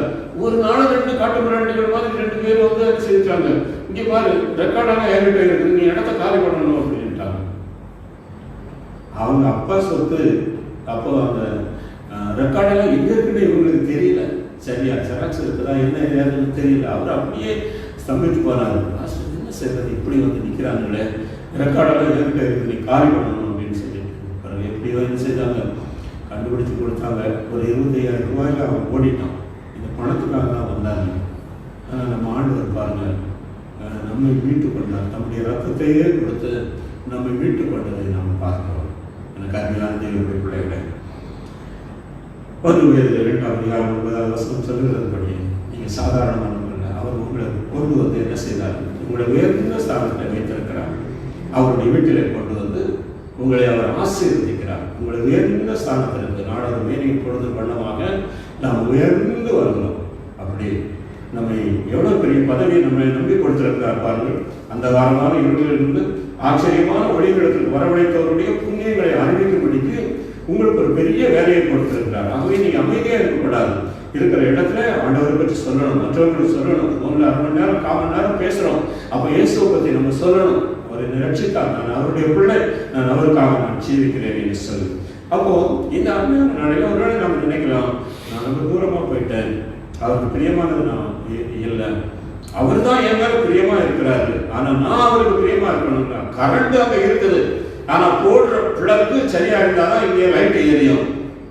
அப்போ நாம என்ன செய்யறோம்? நான் அவருடைய பிள்ளையா இருந்தோம், ஏன் இவ்வளவு கஷ்டம், ஏன் என் வேலை போச்சு, ஏன் என் தொழில் போச்சு, ஏன் என் கடை திறக்க முடியல, ஏன் எனக்கு என் குடும்பத்தில் இவ்வளவு பிரச்சனை, ஏன் என் பிள்ளைங்கள்லாம் எனக்கு இப்படி இருக்கிறாங்க, ஏன் என் மருமக்கள் மாதிரி இப்படி இருக்கிறாங்க, ஏன் பேர பிள்ளைகள் இப்படி இருக்காங்க, என் சந்ததியெல்லாம் அப்படி இருக்கு. இந்த குறை சொல்லிக்கிட்டே இருக்கக்கூடாது. இதெல்லாம் அவருடைய பாதத்தில் வச்சுட்டு என்ன பார்க்கணும்? நான் அவருடைய பிள்ளையா இருந்தால் நிச்சயமாய் அவர் என்னை என்ன செய்வார்? ஆசீர்வதிப்பார். நான் அவருக்கு பிரியமாக இருந்தால். அதான் எபேசியர் 5:10 சொல்லுகிறார், நீங்க அவருக்கு என்ன பிரியம்னு யோசித்து பாருங்க. நீங்க உங்களுக்கே பிரியமா நடந்தீங்கன்னா அவருக்கு பிரியமா இருக்க முடியாது. மாம்சத்திற்கு உட்பட்டவர்கள் தேவனுக்கு பிரியமா இருக்க மாட்டார்கள். நம்ம மாம்சத்திலே நடப்போம். ஆக இப்படி போகலாம், அப்படி செய்யலாம், இப்படி செய்யலாம், அது செய்யலாம், இதை செய்யலாம், அவர் கொடுக்குற காணிக்கை கொண்டு போய் போட்டுட்டு வந்துடலாம் அப்படின்னு நினைக்கிறோம். இதனால ஒன்றும் நடக்க போகிறது கிடையாது. ஆகவே அவர் மாத்திரம் பிரியமா இருந்தா போதாது, நாம் பிரியமா இருக்கணும். கணவன் மாத்திரம் மனைவி மேல பிரியமா இருந்தா அது ஒரு தடவை காதல்னு சொல்லிடுவாங்க. 2 பேரும் காதலிக்கணும், 2 பேரும் ஒருத்தர் நேசிக்கணும். அப்போ என்ன செய்யணும்? ஆண்டவருக்கு மகிமையா இருக்கும். அப்படித்தான் அங்க வேதத்தில் சொல்லப்பட்டிருக்கிறது. எபேசியர் 5:10 கர்த்தருக்கு பிரியமானது என்னதென்று நீங்க சோதிச்சு பாருங்க. அவருக்கு என்ன பிரியம்னு சோதிச்சு பாருங்க. நம்மளுக்கு பிரியமா இருந்தா தானே சரி. பெற்றோருக்கு பிள்ளைங்க பிரியமா இருந்தாதான் பெற்றோர் நல்ல காரியத்தை அவங்களுக்கு இன்னும் செய்வாங்க. அவனே கிடைக்கிறதெல்லாம் வாங்கி கையிலையும் போட்டுட்டு போயிட்டே இருந்தான் அப்படின்னு சொன்னா என்னைக்கிட்ட இந்த சனியை ஒழியும் அப்படின்னு தான் நம்ம நினைக்கிறது தோணும். கர்த்தருக்கு பிரியமானது சோதிச்சு பாருங்க. அப்ப சுருக்கமா நம்ம பார்க்கணும். ஆண்டவராகிய இயேசுவை குறித்து அங்கே சொல்லப்பட்டிருக்கிறது. மத்தேயு 3:17 நாம் பார்க்கிறோம். ஆண்டவராகிய இயேசுவை குறித்து மத்தேயு 3:17 இயேசு ஞானஸ்நானம் பெற்று ஜலத்திலிருந்து கரையேறின உடனே வானம் அவருக்கு திறக்கப்பட்டது. தேவ ஆவி புறாவை போல தம்மேல் வருகிறதை கண்டார். வானத்திலிருந்து ஒரு சத்தம் உண்டாகி, இவர் என்னுடைய நேசகுமாரன், இவரில் பிரியமாயிருக்கிறேன், இவரில் பிரியமாயிருக்கிறேன். ஆண்டவர் நீ சொல்வாரா? ஞானஸ்நானம் எடுத்தீங்கன்னா ஆவின் அபிஷேகம் பெற்றது மாதிரி ஷோ காட்டுறோம் சில நேரத்தில். ஆனால் அவர் சொல்லுவாரா? நான் இவரில் பிரியமாக இருக்கிறேன். ஏதோ சொல்லுகிறது. அவர் சொல்லுகிறார், நான் உங்களை நேசிக்கிறேன், நான் உங்கள் மேலே பிரியமாக இருக்கிறேன். அப்படி ஜனத்தை என்ன செய்வாரா? அவர் உங்களை தமக்கு ஜனமாக்க கொள்ள அவருக்கு பிரியதான். ஆனால் ஆண்டவராகிய இயேசுவை பார்த்து பரலோகத்தின் தேவன் சொல்கிறார், என்னுடைய நேசகுமாரன், நான் இவர்களை பிரியமாக இருக்கிறேன் என்று சொல்கிறதை நாம் பார்க்கிறோம். அப்படி போல இந்த அருமையான நாளிலே நாம் அவருக்கு பிரியமாக இருக்கணும்னா நேரம் நமக்கு போதாது. இந்த மாதம் முழுவதும் நம்ம இதை குறித்து சிந்திக்க போகிறோம். நீங்கள் மறந்துடாதீங்க, இந்த எண்ணத்தை நாம் சிந்தித்தோம் என்பதை குறித்து மறந்துடாதீங்க. அப்போ உபாகமும் 26ஆம் அதிகாரத்தில் நாம் பார்க்கிறோம். உபாகமும் 26ஆம் அதிகாரம் 18வது வசனத்தில், உபாகமும் 26:18 கர்த்தரும் உனக்கு வாக்கு கொடுத்து உனக்கு சொல்லி இருக்கிறபடி நீ என்னுடைய கட்டளைகளை எல்லாம் கைக்கொண்டால் எனக்கு சொந்த ஜனமாக இருப்பார்கள். அவங்க எல்லாத்துக்கும் கிரயம் கொடுக்கத்தானே வேணும். நீங்கள் வருஷம் வேலை செய்தாலும் உங்களுக்கு சம்பளம், சும்மா யாரும் சம்பளம் கொடுக்க மாட்டாங்க. வீட்டில் இருந்து செய்தாலும் சரி, ஆஃபீஸில் போய் செய்தாலும் சரி, நீங்கள் வேலை செய்கிறீங்கன்னா உங்களுக்கு சம்பளம். அவங்க அவங்க பார்க்கலாம், நீங்கள் எங்கே இருந்து வேலை செய்கிறீங்களோ தெரியாது. அவன் என்ன செய்கிறான் பார்க்கலாம். நீங்கள் டைமில் அங்கே ஆன் பண்ணியே இருக்கிறீங்களா அவங்க சிஸ்டத்தை அப்படின்னு நம்ம எங்கேயோ இருந்து பார்க்குறோம். எங்கேயோ இருக்கிறாரு, அவர் பார்த்துட்டே இருக்கிறாரு. நீங்கள் என் கட்டளைக்கு கீழ்படுகிறீங்களா? சரியான ஜப நேரம் உண்டா உங்களுக்கு? இஷ்டம் போல ஜபம், இஷ்டம் போல வேலை வாசிக்கிறது உங்களுக்கு ஒரு ஒழுங்கே கிடையாது. ஒழுங்கு இல்லாதவங்களை போய் அவர் சொல்றாரு, உன் மேலே நான் பிரியமாயிட்டேன். பரவாயில்ல. சில ஜனங்கள் எவ்வளவு குறுமுறுத்தாங்க, தண்ணியே கிடையாது. இது என்ன சாப்பாடு, இது என்ன வெங்காயம், இது என்ன உருளைக்கிழங்கு, இது என்ன சாம்பார் தண்ணி மாதிரி இருக்குது, இது என்ன ரசம் காரமாக இருக்குது, இதெல்லாம் சொல்லிட்டு அவரை ரொம்ப கஷ்டப்படுத்திட்டாங்க. இந்த அம்மா எவ்வளவோ கஷ்டப்பட்டு செய்து வச்சிருந்திருப்பாங்க, இப்படி வந்து சொல்லிட்டாங்களே அப்படின்னு சொல்லிட்டு எப்படி நான் ஆண்டவர் விருப்பப்பட்டிருப்பாரு. ஆனால் அவங்க பார்த்து சொல்றாரு, நான் உங்களை நேசிக்கிறேன், நீ என்னுடைய ஜனம் தான், என்னுடைய அதை யாரும் மாற்றவே முடியாது. ஏன்னா நான் விலை கொடுத்து வாங்கியிருக்கிறேன், உங்களை தெரிஞ்சு எடுத்துருக்கிறேன், உங்களை அடிமைத்தனத்தில் வெளியே கொண்டு வந்திருக்கிறேன், உங்களை ஆசீர்வதிச்சிருக்கிறேன், உங்கள் கையில் பிரயாசத்தை ஆசீர்வதிச்சிருப்பேன். இல்லைன்னா ரோட்டில் நீங்கள் அலைஞ்சிருப்பீங்க. இன்னைக்கு போய் பாருங்க, நீங்கள் நான் போகிற நேரத்தெல்லாம் என் கண்ணு ஆண்டவரே, என் கண்ணை மறைச்சிட்ட, மூக்கு வாயும் மறைச்சது, கண்ணை கூட மறைச்சிட்டா நல்லா இருக்குமே ஐயா ஐயா. இந்த கதவுகளை ஜனங்களை பார்க்கிறோம், கடந்து போக முடியல, ஏதாவது செய்யாம கடந்து போகவே முடியல. நான் நீ பசியா இருந்தேன், எனக்கு ஆகாரம் கொடுக்கல, நான் தாகமா இருந்தேன், எனக்கு தண்ணி கொடுக்கல. உங்களை யார் பார்த்தது? இவங்க தான். இவங்களுக்கு நீ எதை செய்தியோ அதை எனக்கு செய்த, அதை நினைச்சுதான் கையில நம்ம கிட்ட அங்க சரியா இல்லைன்னாலும் இருக்கிறத கொடுத்துட்டு போறதுக்கு மனசு வருது. உங்க மனசு எப்படி? நீ என்னுடைய கட்டளைகளை எல்லாம் கை கொண்டால் எனக்கு சொந்த ஜனமா இருப்பாங்க, அதை யாரும் மாற்றவே முடியாது. நான் உண்டு பண்ணின எல்லா ஜாதிகளை பார்க்கிறேன், புகழ்ச்சிகளும் கீர்த்தியிலும் மகிமையிலும் ஒன்றுனா அதுக்கப்புறம் நீ என்னுடைய சொந்த ஜனமாயிட்டீன்னா அவ்வளோதான், நான் உன்னை மேலே தூக்கிடுவேன். உனக்கு நீ உடனே உன் படிப்பை குறித்து கவலைப்படாத, உன் வேலையை குறித்து கவலைப்படாத, எதை செய்தாலும் சரி அது உண்மையாக நீ செய்துட்டேன்னா போதும், நான் உன்னை தூக்கிறேன், உன்னை சிறக்க செய்திருவேன். எஸ்தர் என்னங்க படித்தா? எந்த பள்ளிக்கூடத்தில் என்ன காலேஜில் போய் படித்தா எஸ்தர் தெரியுமா? எஸ்தர் சரித்திரத்தை இன்னைக்கு வாசிங்க, 10 அதிகாரம் தான் இருக்குது, ஒரே 1 மணி நேரம் கூட ஆகாது. கட்ட கட்ட கட்ட கட்டான்னு வாசித்து முடிச்சிருங்க. எஸ்தர் எந்த காலேஜில் போய் படித்தா? ராஜாவுக்கு பிரியமாயிட்டான். ராஜா அவகிட்ட என்ன இருந்துச்சு? ஒரு ஜெபம் ஆகி இருந்திருக்கு, அதை முன்னாலே அவர் பார்த்துருக்கிறார். அதனால தான் அவங்க ஜனங்கள்லாம் செத்து போறாங்க. நீ ராஜா கிட்ட போகணும்னு சொன்ன உடனே ஐயோ அப்படின்னு பயந்தா. நீ கூட செத்து போயிடுவ, கொரோனா ஒன்றும் கூட விடாது.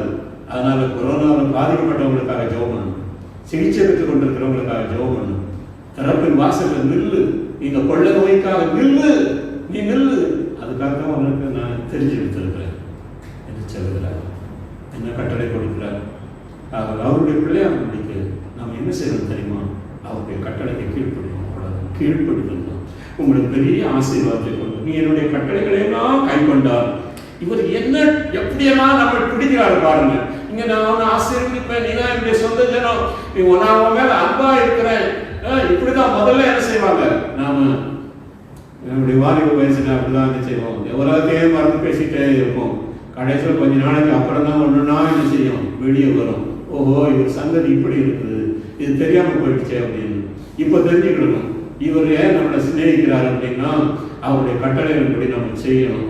இப்போ நமக்கு செய்யறதுக்கு இஷ்டம் இருந்தால் சரி, இஷ்டம் இல்லைன்னா என்ன செய்வோம், நாம் வேற வழியை தேடிட்டு 2 பேரும் கலகம் உண்டாயிடும், குடும்பமே நாசமாக போயிடும். ஆகவே என்ன செய்யணும்? அப்போ இவர் என்ன சொல்றாரு, அவரை புரிஞ்சுட்டு நம்ம செய்ய வேண்டியதுதான். அவர் நமக்கு கஷ்டம் கொடுக்க போறதில்லை, துன்பம் கொடுக்க போறதில்லை, அவர் எல்லாத்துலையும் நான் அவருக்கு உதவியாக இருப்பேன்னு தான் சொல்லியிருக்கிறாரு. அது மாத்திரம் இல்லை, அதை நான் அப்படியே தூக்கிடுவேன், அதை நான் உயர்ந்த நிலையை வச்சிருப்பேன். அப்படி எஸ்தர் ராணிகிட்ட ஒன்றுமே கிடையாது.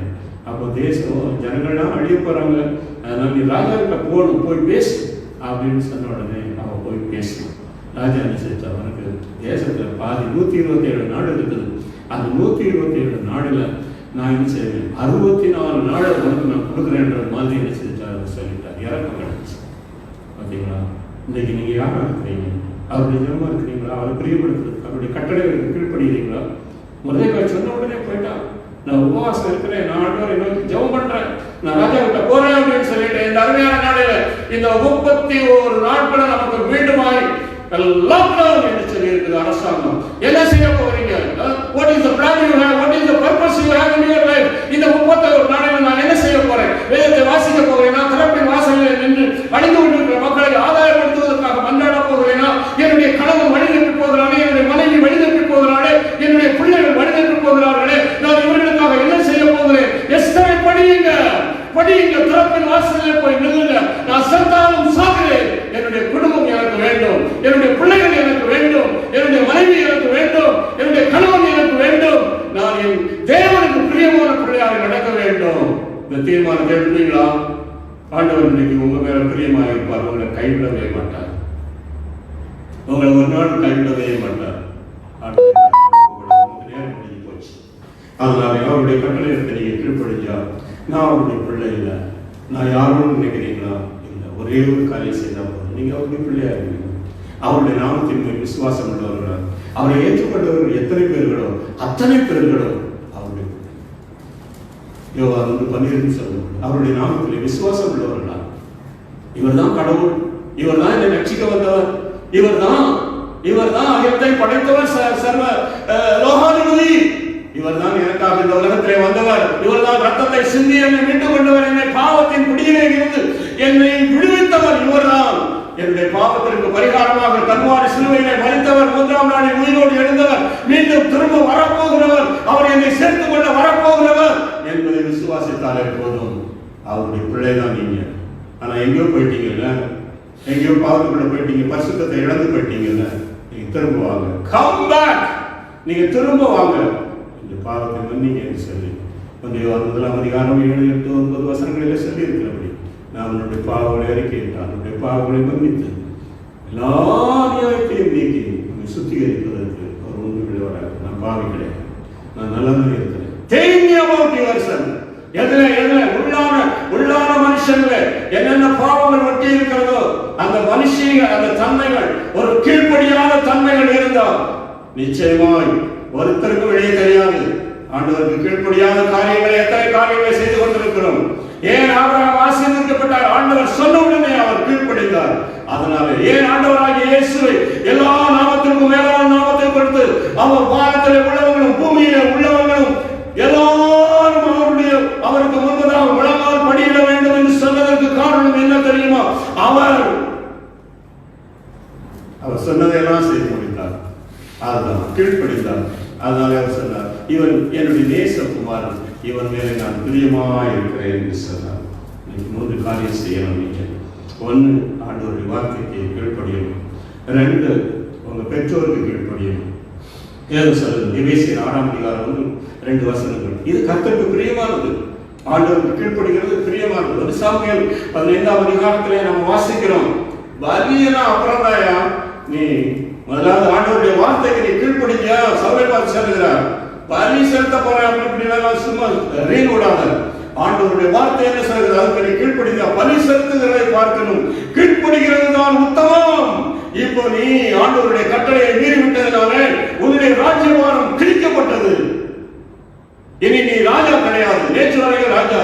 ஆண்டவருடைய வார்த்தைகளை கேட்டு அதன்படி செய்கிற வரைக்கும் நீ ராஜா. உன்னை ராஜாவும் உன்னை ஆசாரியமாக்கி இருக்கிறார், உன்னை பரிசுத்த ஜாதியாக்கி இருக்கிறார், உன்னுடைய சொந்த ஜனமாகி இருக்கிறார். ஆனா ஆண்டவருடைய கட்டளை விட்டு நீ கீழே வெளியே போகும்போது அவர் கிழித்து போடுகிறார். அவ்வளவுதான், நீ என்னுடைய பிள்ளை இல்லை என்று சொல்லி விடுவார். அவர் வேலை வரைக்கும் ஆண்டவர் விட்டு தூரமா போயிருந்தார், திரும்பி வந்தார். பாவத்தை மாத்தி நமக்கு தான் தெரியும், இன்னொருத்தர் சொல்லி நமக்கு செய்ய வேண்டிய அவசியம் கிடையாது. நாம் என் ஆண்டவரோடு கூட இருக்கிறேன். நாம் வேத வசனத்தின் அடிப்படையிலே நாம் உணர்வோம்.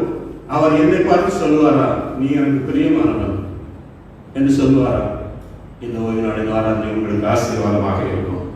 3 முக்கியமான காரியத்தை கீழ்ப்படியணும். ஆபிரகாம் கீழ்ப்படிந்தார், ஆண்டவருடைய வார்த்தையை கீழ்ப்படிந்தார், ஆண்டவர் சகலத்திலும் அவனை ஆசீர்வதித்தார்.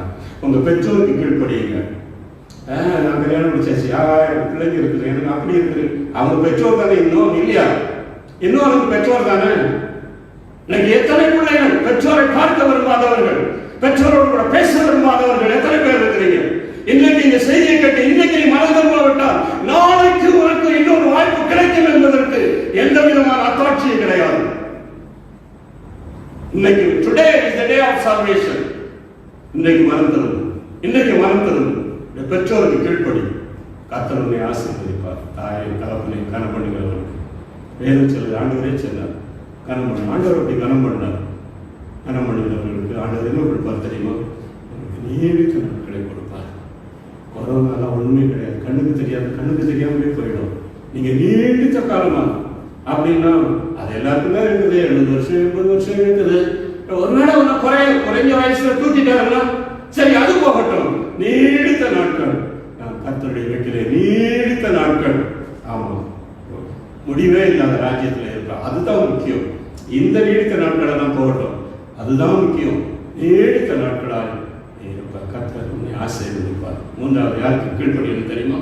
உங்களை நடத்துறவங்களுக்கு கீழ்ப்படியும். அப்படிதான் வேதம் சொல்லுகிறது. என்னுடைய சொந்த சுய வார்த்தைகள் அல்ல, இன்னைக்கு ஆண்டவர் ஆண்டவரே உம்முடைய வார்த்தைகளை கொண்டு உம்முடைய ஜனங்களுக்கு சொல்லணும். இது எப்படியாவது உம்முடைய ராஜ்யத்துல வந்து சேரணும். அதுதான் நோக்கம். காணிக்கையோ அல்லது ஆராதனையோ அதெல்லாம் அப்புறம். ஆனா இந்த உம்முடைய வார்த்தைகளை உம்முடைய பிள்ளைகளுக்கு சொல்லணும். எபிரேயர்கள் நிருபம் 13 வசனத்தை பாருங்க. உங்களை நடத்துகிறவர்களுக்கு அவங்கதான் உங்க ஆத்மாவுக்கு உத்தரவாதம்.